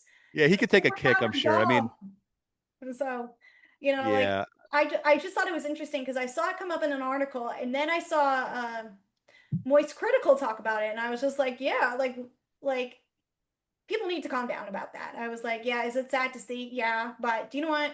It's the dog is not real. They were obviously not going to use a real dog for those scenes. Like, are you crazy? Can I add in? Can I? Yeah. Oh, go ahead, David. No, I was just gonna say, and it would have made the fans back Superman even more. Like when he comes in and he's like, "Where's my dog?" See that when that part happens, when he like goes in there and he like grabs like Lex Luthor and he's like, "Where's my dog? Where's Crypto?" That I was like, "There we go, David. That is the fierce ferocity. That's the ferocity I wanted to see from you from the beginning of the film." Yeah. So Sorry, go ahead now. No, go ahead, man. Can I say I'm so happy we actually have a good Green Lantern on screen, and it makes me excited for the series because I think Nathan Fillion has got. First of all, I think doing Guy Gardner in this type of film was perfect because Guy Gardner is like the best dickhead Green Lantern ever. And having Nathan Fillion as him was perfect. That bowl cut. I think this is the best Green Lantern we've had on film. Because, I mean, it's a low bar to clear, but it makes me excited to see what that world's going to look like when they introduce the Hal Jordan character and the Jon Stewart and the Lantern series coming next year. And it makes me curious to see more of Guy Gardner because he's going to be in season 2 of Peacemaker, which I love Peacemaker. Yes. I'm excited just to see more of that. And Mr. Terrific definitely did steal the show. Didn't realize it was the same dude from X-Men First Class. No, I had no idea either. I read that he said that Fox told him, yeah, we're going to bring you back in more films and everything, but they killed him off in the first movie, so that was fun. So I'm glad he was able to get the chance to kind of shine. He definitely was the standout in this movie. Oh, yeah. And I like the whole Justice Gang, and I do like how they hinted at Maxwell Lord, which is played by James Gunn's baby brother, Sean Gunn. And remember, the last time we had Maxwell Lord on film, it was Pedro Pascal without a beard, which looks horrifying. But, like, it's going to be interesting because it did feel overstuffed because there was too many characters. I even said in my review, like, I wish it focused more on Superman and maybe had like just the cameos from the Justice Society gang, the affiliates. I don't fucking know. But like, if they kept it to just like, we're just going to have like Mr. Terrific help out Superman, I think that would have been fine. Or even just Green Lantern helping him out. I think that would have been better because it just felt like, oh, we have all these characters, and then at the end, when he's helping in Metropolis, you have Hawk Girl and Green Lantern go to Bolivia to help out with that, just to have them something to do. And I don't know, I just feel like that was a big issue. It's like we have all these characters, and it definitely does set up. It's trying to set up everything. So we got kind of the players, and even in the Hall of Justice, there were like some paintings of all because in this universe. Because this is another important thing. James Gunn has established that metahumans have existed for like centuries now. Like people know that there are superpower beings in this universe. It's not like in the Snyderverse where people were just finding out about them. Like at the time when Superman starts, people already know like, oh, people like Superman and everything, and there's the Green Lanterns, the Hawk Girls, and the Mr. Like they are existing. But I guess the big question I have here is that I think I got this answer. Who's gonna be Batman? Because watching this and rewatching the Batman, there's no way these two films can be in the same universe. I can't imagine Robert Pattinson. Unless they create something like ridiculous as like Marvel, like where it's just like a time thing where like there's multiple universes or something like that. That's part of the Elseworlds. They're like not canon. But I know people were like, "Oh, I wish that it was canon." I'm like, no, there's a clear like gold and silver age comic vibe they're trying to do with this DCU, like the throwback to like the old school comics. I can't see the 7 Zodiac Killer Batman movie being canon to this, but it does make it interesting because I wonder who they will get to play Batman to kind of bounce off of this new Superman. Like, do y'all have any preferences you want to play Batman? That's a good one. I have no clue. I'm trying to think. I've heard a lot. I've heard a lot about Jensen Ackles would be perfect to be Batman in this universe. How old is he though? In his 40s at least. Okay, because I remember him from like, Yeah, he's Supernatural. 47. Damn. Yeah. Okay. Because I don't because Still looks good, to though. be fair, if they're gonna want this to grow out, they're gonna need someone in their like late 30s going into their 40s. Personally, I think. But Well, they're gonna focus more on the Bat family too, because they're gonna introduce Damian Wayne. So it's probably gonna be like when they're doing this Batman Brave and the Bold movie, it'll probably have Batman already established and focusing more on the younger people. So you could pull that off. Or I think they should do Batman Beyond. That would actually be cool. It doesn't fit the timeline, but I want to see Terry McGinnis in live action. And please give me a Static Shock movie. I'm begging you. Who do I have to kiss? I'll do anything for Static Shock. oh, Mac. I've been waiting for We'll this get for there. years. But yeah, I'm excited for what this holds. I think James Gunn is like the perfect director. I think as we wrap up, he had a lot, I think, emotionally on his plate because he had to prove to Marvel after, his harsh, time with Marvel. Uh, he had to prove to, I think he had to prove something to them, because after the fallout that they had, they didn't bring him back for the last Guardians film, but James Gunn is what made part of Marvel. You could say what you want about the Russo brothers, but James Gunn helped something establish a perfect trilogy from Marvel, and that was the Guardians of the Galaxy stuff. So I think he had a lot on his plate to make a perfect film. And is there some stuff in it that doesn't make, the Superman film perfect? No, but I loved it, and I think it's one of my favorite films of the year. So, Matt? Can I? Yeah, go ahead. I was gonna say, can I ask real quick? Going back, God, I keep hating to keep going back to Man of Steel. So how that movie started off with the origin, basically the story of Superman 1, right? Yeah. Or the Christopher Reeves. Would you guys have preferred that the new Superman go that route, like origin story up until now, and then it ends off with him going into the Daily Planet? Or do you guys prefer this? He's already established a couple years in, kind of like how they did with the Batman, right? Where it's like he's already a couple years fighting and stuff like that. And then now we get to see this rest of the movie play out. I think I liked it. I thought it was fine. It's not, I think everyone knows Superman for who he is. Because this is just, I see it as a basic Superman movie. And I feel like origin stories are kind of becoming a little played out. It's like not played out. I just feel like everyone, like, if you know the character to some extent, you should know he was on a planet, Krypton. It got destroyed. He got sent to Smallville. He grew up, became Superman. Like, I feel like that. I like the idea of them starting out young because even like think about it, when Spider-Man got introduced to the MCU, they didn't do an origin story. They just said like, "Hey, he's already established. He's doing this. He got his new suit, and then his first standalone movie was him street level doing the stuff and everything. We already knew what happened. Uncle Ben was already dead. I think with Man of Steel, it did need to establish it because it was a new interpretation of the character. So that maybe people who haven't seen Superman or maybe knew it, like those younger kids. But I feel like even from the time where Man of Steel was out to now, I think people would already know, like, hey, this is Superman. This is what's going on. Here's the story, and it's like the same thing with Batman. Like, and the thing is too, like Superman's like his first comic book one was I think like hold up. I think his first comic book was in the 1930s? When was Wait, are we talking spoilers in this, by the way? Sorry. Are we talking spoilers? We can talk spoilers. This is long enough now. Okay. So it's okay. The first issue I got a lot of questions, yeah. The first issue of Superman came out, not Sports Illustrated, damn it. Hold up. Superman came out in 1938. So I think at a point everyone knows the origin of Superman.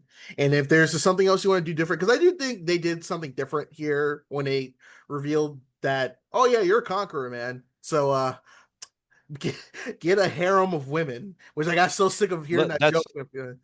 That was the question I wanted to ask you. What do you think about the Jor-El and Lara decryption or whatever? Because I talked to someone else about that in another podcast that he had seen the movie a couple of times, and I was like, oh, that was totally just Lex Luthor fucking with the AI or something like that. And he's like, no, at the end, Mr. Terrific does say that was actually what they said. So what do you guys think about that? It had to, because it contradicts literally everything we know about Superman, if you really think about it. It contradicts everything that we've been taught. I mean, it would kind of make sense because it's like on Krypton, no one has powers because everyone's nullified by Yeah. the kryptonite. You get sent somewhere else, you're pretty much a god. And like you think about it, there's always been hints of like in other media that's like, hey, you were sent here, like we don't know exactly where you're here. Even Batman, when he makes his contingency plans, like I have a plan just in case if you lose it, if you go off the deep end. Yeah. And I think it was a little interesting to add that dynamic, but I feel like they did that just to show like, oh, you know, you still want to be a Kryptonian, but you should learn to live that, like you have new parents now. Because even at the end, when beginning when he first got his ass kicked, he goes to Fortress of Solitude. Yeah. He's playing that message from his parents, which that was Bradley Cooper. I didn't realize. Yeah, that was wild. I was so excited to see that. I was like, all right, I guess he's doing favors for Mr. Gunn. Well, Dave Bautista said he's coming back if if James Gunn ever needs him, he's coming back. So he's about to have the entire cast of Guardians of the Galaxy be in the DCU. I mark my words. But I think that adds the character because it's like him trying to really say like I might be not from here, but I'm more human because I'm like I care about people the way that humans should. And at the end, when they're showing like the footage of him when he was in Smallville, I think that's him like saying like I can be my own person. I don't have to be tied down. But I think it was an interesting decision to do that because I thought too it was fake. And you're right, David. Mr. Terrific said like, no, it's legit. Like, do we need to watch you? And that may come into the future films because if they do more comics, like they talk about one of the best stories or animated. Because have y'all seen any of the DC animated movies? No, I haven't seen those, but I'm gonna say I wanted to bring up. I've seen My Adventures with Superman, the one with Jack Quaid. I do like that because I only watched it because I do like Jack Quaid. So. Well, we ain't talking about that one. I'm joking. Though there's one DC anime movie. It's called Justice League Doom, and it's about the villains getting a hold of Batman's personal computer, and it's about all the contingency plans he has for the Justice League, just in case they go rogue. And I feel like they set this up so just in case they're going to do like something like that, they can show like, hey, well, your parents sent you here to conquer, so we got to watch you. That's why we made a plan for you. But that's just my take on it. Mm-hmm. Okay. Yeah. Once again, if it does tie into previous lore, then I'm totally fine with that. It's just that when the parents or when his father says, we want you to rule over Earth, we want you to spread your seed, essentially, is have a harem of women, right? It puts Kryptonians in a whole different light because he's supposed to be one of the most intelligent like scientists on that planet. And you're telling your son to go do this. So I'm guessing it's the shared opinion of his mom and every other Kryptonian that existed before the planet blew up. So when you think about it in that light, you're like, oh, they don't share the same values as us. Or they think that because they're higher beings, essentially, or more intelligent beings, then that's just normal, right? For us to rule the next planet. And that was the whole point of what Zod was saying, is that they come to this planet to harvest it. And that they wanted to just wipe out us and then just spread the Kryptonian, like the gene or whatever it was, with the codec. So, yeah, it really does kind of. But I understand the reason why they kind of left that out is so that he could mold to be this Kansas, all-American boy or whatever it is, and grow up through the mentorship of Pa and Ma Kent. So, it was interesting how it played out. I was just kind of wondering how you guys took that. Shout out also to the real MVP of the show. I like that Metamorpho. He was pretty cool. Oh, yeah, he was cool. I didn't realize that was the guy from Barry. Yeah, that guy from Barry. Yeah, that guy's so funny, man. It's just curious to see like how this will tie into everything going forward, and like who's gonna make that jump to Marvel, because there is a lot of people from James Gunn's movies that were on here, or even just like different Marvel movies. Like I'm definitely know Batista's gonna show up soon. I hope he's Bane. Everyone is going to show up. Everyone is going to show up. It's going to be a party, and Marvel's going to be really. I know. I've heard rumors Chris Pratt might be joining DC after he's done, because they're rebooting everything after the Avengers. Chris Pratt is just done in general. He's no more superhero movies. No, I think he's just done in general. Like, have you like a lot of his movies are just not doing well. See, this is the We're thing getting too. Garfield too, so I don't know how done he is. So. Oh, that's anybody could do voice acting though. Come on, let's be real. I mean, but I just think that well, I don't want to get too personal with it, but I think he's another one that's gotten really political and religious and stuff like that, and that's fine. But you have to realize that a lot of general audiences are not going to care because of that. Like they're gonna kind of distance from you, and you're once again bleeding into. He's doing that. Mark Wahlberg's doing that. I mean, we can see. I don't know if you follow these guys. These guys are literally doing sermons on Instagram. So it's like, right. Yeah, but because of that, unfortunately, it does hurt the roles that you take on next. I mean, did you guys see Flight Risk or whatever that movie was called? The masterpiece with his hair. I love that's one of my favorite so bad it's good movies. Well, not even that. It was so bad it's horrible movies this year. Believe it or not, we saw that on Mother's. Yeah, but I want to watch it. We saw it on I think it was Mother's Day, where not in theaters but on streamer because my mom likes Mark Wahlberg and she did not like that movie. But it's one of those things where it's like, you know what, I am totally for everybody's freedoms, freedom of speech, freedom of religion. I just know that how the world and how Hollywood treats people that start expressing themselves in certain ways, and it does limit the roles that they get in the future. Once again, where is a big Chris Pratt movie? We don't see them. Where's a big Mark Wahlberg movie? I'm not saying that they're completely out in the water now, like dead in the water. They're fine. They've made enough money to live for a bit. But I think that when people hear these names, directors are going to be a little hesitant when casting because they go, oh, I don't know if this guy's going to sell any more, tickets anymore because of whatever X, Y, and Z, right? That's just kind of the what it is. I don't want to take up too much of you guys' time. Can we talk numbers? Like the numbers of we were going to get into that.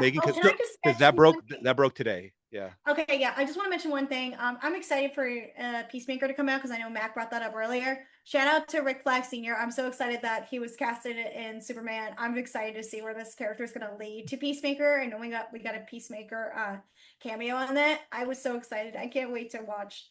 Also, David, you didn't like Electric. You didn't like Electric State. Chris Pratt. That was him and the Russo brothers, right? Yeah. Yep. That failed movie. The most expensive failed movie. Let's not forget. Yes. It was like over $300 million. Yeah, the most ridiculous Netflix project to be released to date. She's another one. She needs to change her agent, Millie Bobby Brown. Change your agent, girl, because you're in some floppers. Like, I don't know what's happening. So, getting into the numbers for Superman, and we'll wrap it up with this. So the Superman budget was reported to be about $225 million, and this is Box Office Mojo numbers. We got some good numbers here. So the first weekend it came out, July 11th, 13th, it made $125 million. But then the next weekend, the 18th and 20th, it had a 53% drop, and it made in $58 million. And then this past weekend, we're recording the 25th, 27th, it's at 24 million, and that's a 57.5% drop. So worldwide, it has grossed $502.7 million. I mean, it's doing well here, but it's not doing great overseas. Am I wrong? I think it's doing this. I think it's doing the same overseas. Well, let me see. Actually, what I was going to say is, I don't know if you guys want to hear my opinion first, because like I said, I'm the numbers guy. I've been following them. Yeah. Because this goes back to what I kind of ranted out. What do the kids call it now? Crashing out? Yeah, I think that's okay. So domestically, 289 it made million. Internationally was 213 million. So it's not doing too bad, about 10% shy. But going back to these budgets. So yes, the budget was about around 220 million. That's what's being reported. Now, the reason why so many budgets were being in talks this year, especially, is people do not account for reshoots. So movies like Captain America, Brave New World, that was one where they would always announce the initial budget, which was like 180 million. And people kept saying, yo, you're not accounting for reshoots. Reshoots are not free. Like, what do you, anybody? Cost people's mind and time and money. So, of course, that's exactly. Count. Exactly. But they were never reporting on the reshoots. So that's why I don't really trust these numbers. Now, does this movie look like a $220 million movie? I'm going to say yes, it does. So that I'm trusting that budget.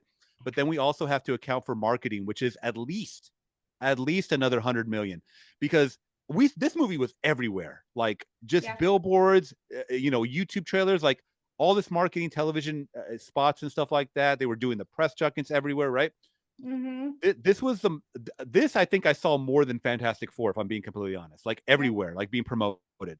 So I'm saying minimum 100 million. So if you tack that on, that's about 330, 350, something like that, right? Yeah. So when you're talking numbers, and people hate because when they're a fanboy, they don't want to hear the numbers unless it outperforms whatever the to be in the green. You have to 2.5 your budget, man. You have to 2.5 your budget. So that means that this movie, to be in the green, meaning profitable, not just break even, needs to be over 600 million. And yes, it's at 550 million. It's going to take a long time, I think, before it gets to 600 million. Like when it ends its theatrical run, what, in like a week or 2 weeks or something like that? When it ends its theatrical run, is it going to hit another 100 billion? I don't think so, because with the drop-offs and stuff like that. Also, when you have VOD sales, that split is a 70-30 split. Okay, meaning that the studio takes 70%. They don't take 100% of the cut. So that's less money for them. Do I see this hitting over 600 million? Not really. So that means that I don't even think this movie is going to break even. And I know that's hard for a lot of people to fathom or even think about, because this movie is everywhere and talked about in such a high regard. But at the end of the day, because superhero movies cost so much to make, it's going to be less return in the climate that we live in, of people either not going to the theaters, or I don't even think it's not even going to the theaters anymore. I just think the movies just keep going up and up with the budgets, because ticket prices are going up and people are still buying them. I spent almost $30 on this ticket to see it early because it was like an Amazon Prime. Oh yeah, remember that? Like yeah, Amazon pre-screener. So that was at a Regal theater. I don't have a subscription to Regal. I have the AMC. So I actually almost paid $30 to see it in IMAX. It was like $28, something like that. Oh God. Yeah, yeah. IMAX gets more expensive nowadays because and to be fair, IMAX is having a great return with its success this year for the summer. But I think IMAX needs to come down, as in $15 in price. But yes, I get it. They're expensive to run. It's expensive equipment, but you need to cut down on the cost to have people come to your movies, because it's more of an experience event. And then I could go down on a rabbit hole on this, but my rant about this. But I mean, I think IMAX needs to cut down on its price. And people need to be smart. And I think studios might need to think there were release dates now, because the cheapest to go see a movie now is on a Wednesday or Tuesday. And I think to get more people to go see a movie rather than seeing it on opening weekend, do something daring. Release it on a Wednesday. Because AMC does movie releases now, I think, are like for the summer, they're doing half price Wednesdays. Tuesdays and Wednesdays, yeah. Yeah, Tuesdays. And whenever I can't go to the movies, and if there's something like, okay, I missed it opening weekend or I missed it the week before, my husband and I will just go on the half price Tuesday. And if it was still a good movie, I'm happy to pay the $5. I think studios need to start thinking of different ways to release their films. I mean, the craziest thing right now I'm seeing is that Angel Studios is releasing their movie Sketch. And if you go online, I saw this today, if you go online, you buy your tickets for this movie, parents can go for free. Wow, really? I'm not joking. You can go and see this movie. And if the more tickets that you buy, they're doing a crazy creator contest. I'm not promoting this. This is what I'm seeing right now. But parents you can go see this movie that's coming out. It's called Sketch. Angel Studios is the one who released the trafficking movie back in 2023. Yeah, it's like a Christian studio. Yeah, it's a Christian studio, and I'm surprised they're releasing something like this. This is an original concept film, and they're really pushing the marketing on this. And this has one of my favorite actors from Arrested Development, and I'm surprised Angel Studios has it. And it's Tony Hale is in it too. So with that, I think studios need to start taking a bigger risk on releasing their films and start releasing stuff during the week. Because I think if you're a good movie like Superman, And if you want to release a film out during the week, people will go out and see it. I mean, David, you just went to go see it on the Prime Video day. There's so many fans that will go Yeah, out. it was on a Tuesday, yeah. Or Tuesday, excuse me. Yeah. They'll go out and see it. I mean, I saw Superman on Thursday night and it was packed. So if you take the risks, studios need to realize they need to start taking bigger risks, not just because of their budget, but because they need to start thinking the value of the dollar. Well, not even that too, Kristen. Let me piggyback off what you just said about the middle of the week release. We just saw Jurassic World Rebirth open on a Wednesday, and that movie is like over 700 million right now. Yeah. So these movies are doing. I'm not saying that's the reason why. I mean, people love the creature feature movies, right? But that just shows you that these big budget movies are still making money. So what is it? Like, is it the day of the week? Is it the ticket prices? Is it the actors in the movies? There's all these kinds of factors at play. But I think, yeah, ticket prices need to go down. You just have to offer some kind of incentive. And yeah, like the free days. I remember some of these free days used to be on a Sunday. And I think they were thinking that was too much of, too close of a window to make, they wanted to make as much money as they could Friday, Saturday, and Sunday. Or now it's Thursday, Friday, Saturday, and Sunday. Or here's an incentive I'm thinking for the studios they need to start doing. We have all these popcorn buckets now. If you want to go see the movie, pay the movie ticket price, and then you get the popcorn bucket for absolutely free. You get this collectible. Ooh. You have it. It's part of your collection. Because people I'm seeing on TikTok, they're collecting all these popcorn buckets that are coming out every week. And I thought, I have my popcorn bucket collection. Would I love to extend it? Yeah.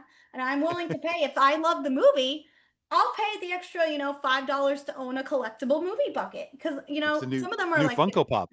Yeah, my Funko Pops. I'll add more to my Funko Pops, But, I think studios need to start being creative with their releases. That's why whatever. Angel Studios is a Christian studio. Okay. But I'm going to give them some credit for taking the risk for doing like a free movie, like where parents can go for free. I think it's very smart. And I think studios need to take a risk like that. So I don't know. I think it's about really thinking more days. So with the dollar. Because at the end of the day, I mean, we had talked about that this is kind of like a more not more family friendly, but we saw that they cut scenes like crypto for Superman and stuff like that. I think they're definitely trying to cater to the audiences, the families, right? And they know that to have a family in 2025, at least even in the 21st century, is expensive. Yes. So when you plan your trips to go out to the movie, they're not going out to the movies like we are, like at least once a week, right? They're going maybe once a month. And what they're doing is they have to really pick and choose because they're going to be spending hundreds of dollars. If they have a family of three, 3 kids and, the mom and dad or whatever, and then you got to pay for all the snacks and then getting there at the movie and making sure everybody's taken care of. And then you have to throw in popcorn buckets and all this stuff. You're spending hundreds of dollars on that outing. So you have to be really selective of what you're going to watch, I mean, I saw parents, when they went to go see the Lilo and Stitch movie, they were making TikToks of saying, okay, my kids love Lilo and Stitch. I wanted to get them the popcorn bucket. And the popcorn bucket, the big one was like, I think I paid like the big one. What was it? Like $70 for it. The big one. Yeah, it was expensive. Thank God I don't have children yet. But my God, I think like we need to rework, this, but I'll give them credit. I like studios make them, excuse me, I can't talk. Seeing them have them create these popcorn buckets that are kind of worth it. But I think they need to think more about other stuff because they also need to worry about families, like what you mentioned. Absolutely. Are you guys planning on getting the Galactus popcorn bucket? Oh, Matt told me from the beginning he was getting it. And I was like, hell? I need that thing watching me when I sleep. I want to wake up in the morning. I was seeing like contests, people like enter contests for it. I'm like, do I need that popcorn bucket? No, because where I have them, it's like in my kitchen and they're like up top. And I just imagine the light of Galactus just looking down on me while I'm cooking my pasta or like, turkey burgers or something, or like, the weekly meatloaf, and I'm just like saying, like, Galactus, you're not getting this meatloaf. Stop staring at me. That one does look worth it, though. It's very detailed. I saw somebody like showing it off on YouTube. It looks very, very detailed, and it's huge. It is huge. It's I missed out. So tall. I missed out on Yeah. a chance to get that Gladiator Coliseum bucket, so this is my makeup one. Yeah. Okay, No. did you guys ever- They're still selling it. They're still selling it. I saw a website that was selling it still. So it's not too late. You can How order about it. the infamous Dune popcorn bucket? Did you guys ever get that one? No. No, my husband and I are big Dune fans, so we were like, no. We love Dune, but we were like, no. That's No. funny. We didn't even get the Deadpool one and Wolverine one. Oh yeah, I remember seeing all that. I mean, they are getting crafty and creative with that. I think that's a new way, obviously, to get our money, right? But it's something needs to change because I mean, if you follow like AMC and they've gone into bankruptcy, their stock has been tanking since like 20 years. It's been tanking. It just keeps going down. They keep getting bailed out. Somehow we keep getting announcements that AMC is getting like 80 new laser projector theater. How are they getting more money? Like to add more Investors. theaters? I don't get it. Yeah, because investors, but it's once again, it's like someone's got a money tree. The ones that make these movies and keep losing out on a bunch of the profit. I don't understand how they keep recouping with investors because they just keep flopping movies and flopping these theaters once left and right. It seems like It's just Nicole Kidman giving them money to play that commercial every time. oh Yeah. god, that's another thing too, man. You get I 10 love minutes of that. commercials and 30 minutes of trailers. Well, now did you see that they're listing now when you go to get your tickets? They're like, oh, the movie start, you have to take into account like Yep. 20 to 30 minutes, like AMC actually lists it now. Oh, I'm showing up late. Yeah, I show up late every single time now because they're literally showing 4 trailers and then they show a Hyundai ad and then they show Nicole Kidman and then they show a Coca-Cola ad and then they showed another trailer. I was like, what? So What far kind of I order only is had that this? once. They haven't done it for mine, and I just want to bring up a story. I used to work at a movie theater for a short time. Wow, never told anybody that before. But yeah, Hey, yeah, me I too, did girl. work. Me too. Yeah, I worked at a really small independent movie theater, and they had one movie screen, just one. Wow. And they used to play one trailer. And if you were late, you were late, because they started on time. They started the movie literally on time. They played one trailer. Like when I was working at the time for this theater, the entire time I was working at this theater, they were showing that Nicole Kidman movie and Dev Patel movie, whatchamacallit. The one in Rooney Mara, I can't think of it, and that Sia had her song for it. Well, I can't think of it. I got to look it up. Dev Patel and who is it again? Rooney Mara. Rooney Mara, Nicole Kidman. I'm looking it up. It was like around. Lion? Was it Lion? Yes, Lion. That's when I was working in a movie. Damn, it was almost 10 years ago. 2016. Yeah. Yeah, but yes, that's the only time I worked at this theater, and they were constantly playing that movie. And yeah, they were only showing one trailer, and they're like, "Oh, how many trailers are you guys showing?" I'm like, "One. Be here or be square." So That's be funny. late. If you're late, you're late. Hey, listen, at least it wasn't the Cinemark. I'm a Cinemark guy because I don't have an AMC near me. I remember back in the day they had that Coke popcorn commercial like, no one can stop me when I taste the feeling. Nothing can ever be me down. Now I'm nostalgic for that song. Anyway, we don't went off on a fucking topic. Guys, what's your final grades for Superman? I just realized that. We were talking about Superman. I gave it an A-. I gave it an A. It's one of my favorites. It's probably going to end up in my top 10 of the year.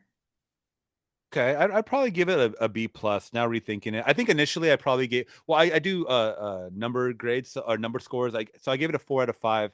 Once again, it's a fun popcorn summertime movie, and that's. I know you guys haven't seen Fantastic Four yet, but I felt like. Oh, you saw it already? Okay, because I felt like Fantastic Four was a good movie, but it was not a summer blockbuster movie, if that makes any sense. I mean, I'm looking for hitting on different cylinders, and I think overall Superman definitely has just more people's attention spans when it comes to the beat 'em up and a little more action sequences and whatnot. So I probably gave it an A- coming out, but now that I'm rethinking things, probably a B plus. Okay. We're going to talk about Fantastic Four soon in our next episode, but yeah, that was our review of Superman, guys. This has been a long episode. Thank you, David, for joining us today as we talk No problem. Superman. Yeah. Matt, did you enjoy this episode? It was fine. I liked the part when we talked about popcorn buckets. My favorite popcorn bucket of all time was the Garfield bucket. You only got a Regal. And don't forget about the new Fantastic Four bucket, not just Galactus, but the one where Reed stretched all across the bucket and is very suggestive. Lord. I wonder what the popcorn bucket for the new Avatar movie is going to be. Oh yeah, they played Avatar for my. I saw that. How was that. Was the trailer good? I want to ask y'all. Was it good? Well, you know me, Mac. You know you hate Avatar. I can give two shits about Avatar. So I don't Oh, care. Really? Yeah, she does not like Avatar. Nope. Okay. If you ask me, I would rather Real watch quick. paint dry than watch Avatar.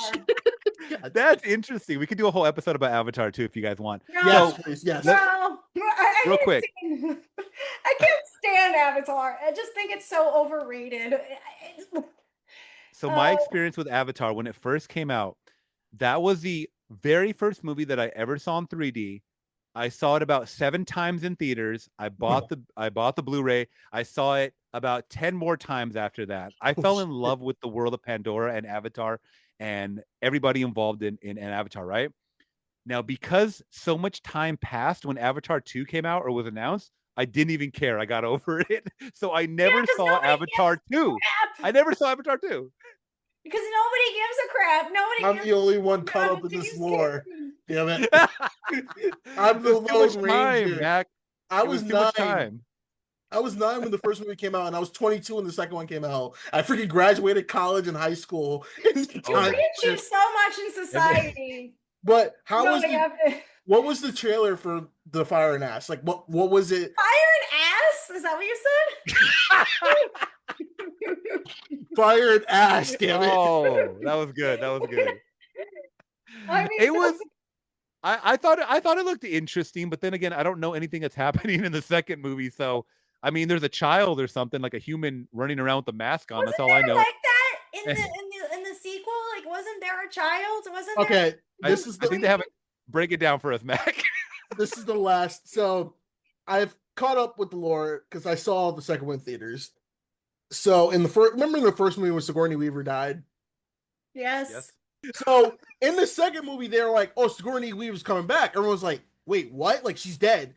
There's this new one of their kids, Jake, and Zoe Saldana's character's kid is Sigourney Weaver. And it's implied that she's like the Jesus of the Na'vi because she can speak to the Ava, the god in their world, and she has this connection. It's heavily implied that she's the reincarnation of Grace, and like she's gonna have a bigger role in the next movie. And Stephen Lang's character and like his supporters, they got reincarnated as Avatar because before they had the last battle, they put their bodies into Avatar subconsciousness, and the kid with the mask, the feral kid, that's actually his son that is living with them. He wants to be like a Pandora. And I know in this new movie, the Fire Nation, because this is more Avatar Last Airbender, they're supposed to be the villains because they're introducing, I mean, in the first movie, they introduced all the nations. They have the air, which were where we follow the first one. The next one was the fire people. I mean, it was the water people. And then this time it's going to be the fire. And they're saying the fire is going to be the main antagonist. And I believe they have an earth nation as well, too. So, and it's like, and then after that, we got 2 more movies. We have, we got do it. I know Avatar 4 or 5. And like this cast, we got freaking, Kate Blanchett, right? She's in it. Who? Kate Blanchett. Not Kate Blanchett, Kate Winslet. No, Kate Winslet. Kate Winslet. Oh, okay. Yeah. I was mixing the 2 up. All right. But it's interesting because it's like, I guess the fire people are gonna be bad, and this movie took 3 years of filming because they started filming in 2020. And knowing James Cameron, I wouldn't be surprised if he lit people on fire to make this movie. Well, he had the one actress breathe underwater. She had to breathe underwater for like 7 minutes. Or Kate something. Winslet, she broke a record held by Tom Cruise. But held by Tom Cruise, of course. with Avatar.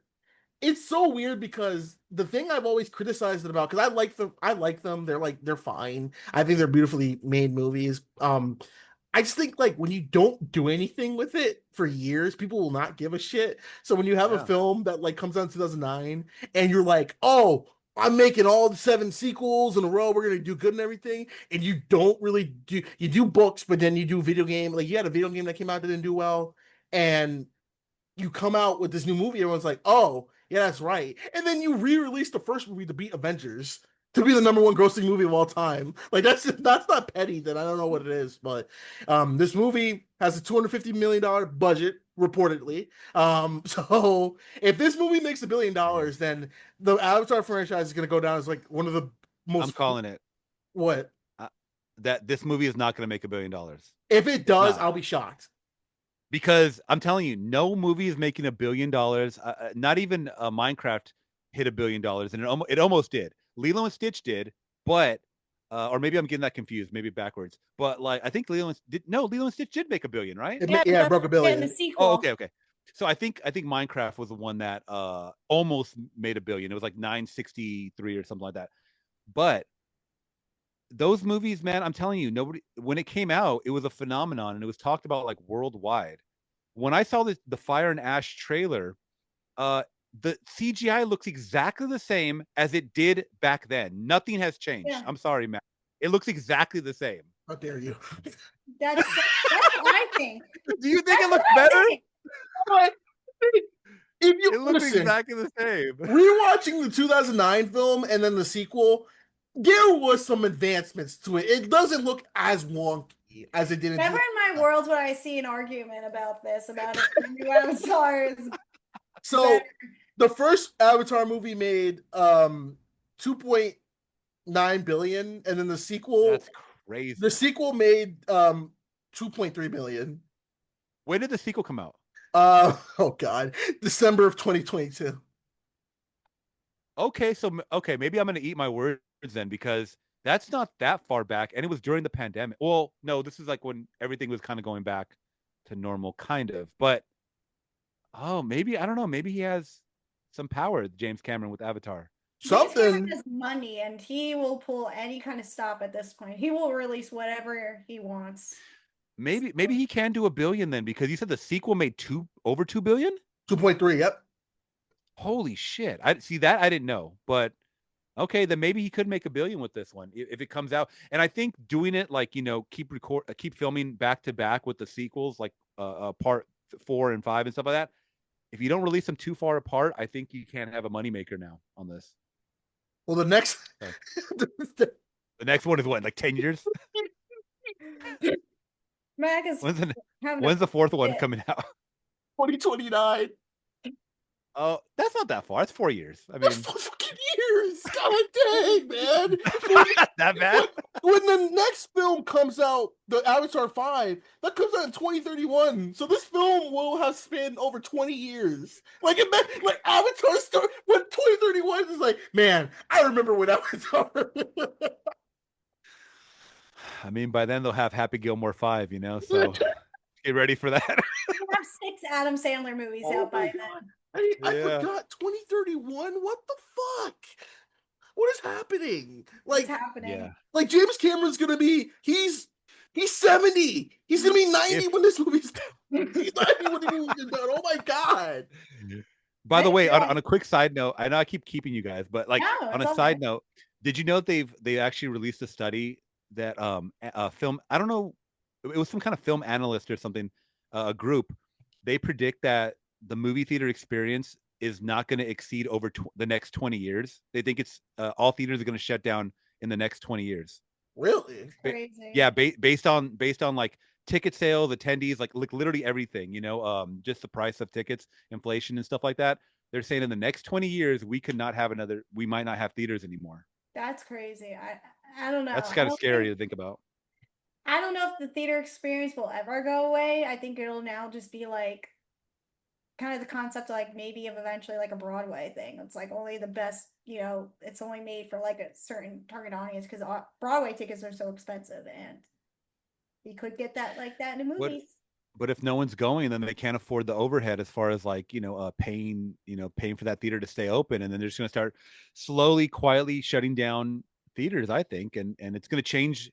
It is going to change the landscape. But I mean, when you see streaming movies that have over a $300 million budget, like an Electric State, it's like, it's insanity. And that was only that didn't get a theatrical release, right? Electric State. No, just Netflix. Yeah, so that shows you how much money they're putting into a damn Netflix project. Crazy. It is just crazy. I just think Netflix is better off releasing a movie in theaters, getting their monies back of like what they do, and then just put it out on streaming.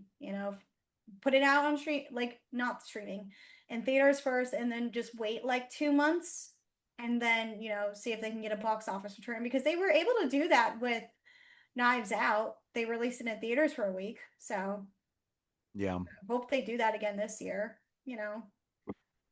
Maybe they'll do that for Yeah, The I don't know. Strangers. The Stranger. Stranger Things. No, The Strangers. Oh. Horror movie. Oh God, that needs to go in the dumpster, please. No, that's I have a soft spot for those. Those movies are so bad. I only saw the first. Well, actually, no, I saw the first two. The sequel sucked. You like the sequel, bro? No, Pray at Night. No, Pray at Night.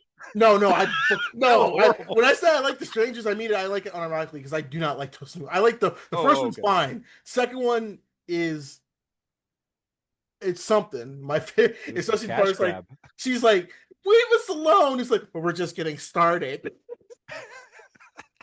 But we gotta wrap this up. Yeah, we gotta wrap it I up. gotta go to bed since I'm not feeling good. That's true. But thank you so much, David, for joining us on this episode Thank you for having me. Superman. Where could the good folks find you, and what do you got coming up?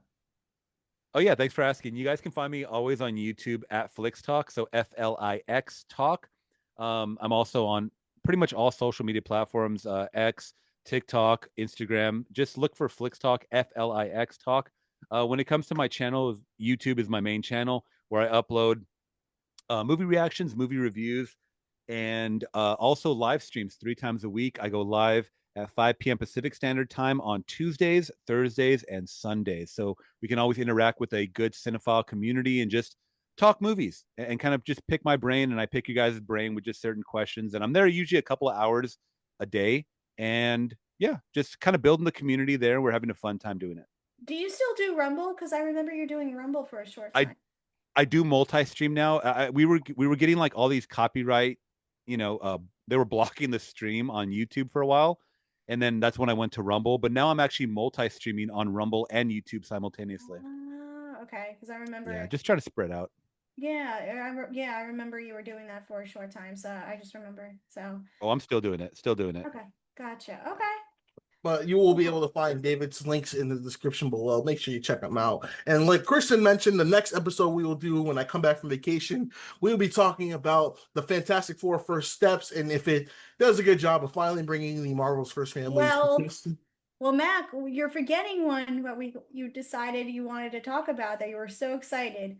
We're traveling back to 2015. Don't forget. Oh yeah, it's fantastic. We're gonna talk about the 2015 Josh Trank Fantastic Four movie. Or I'm sorry, oh my god, Fan Four Stick, because I hate myself. But and then we'll be covering.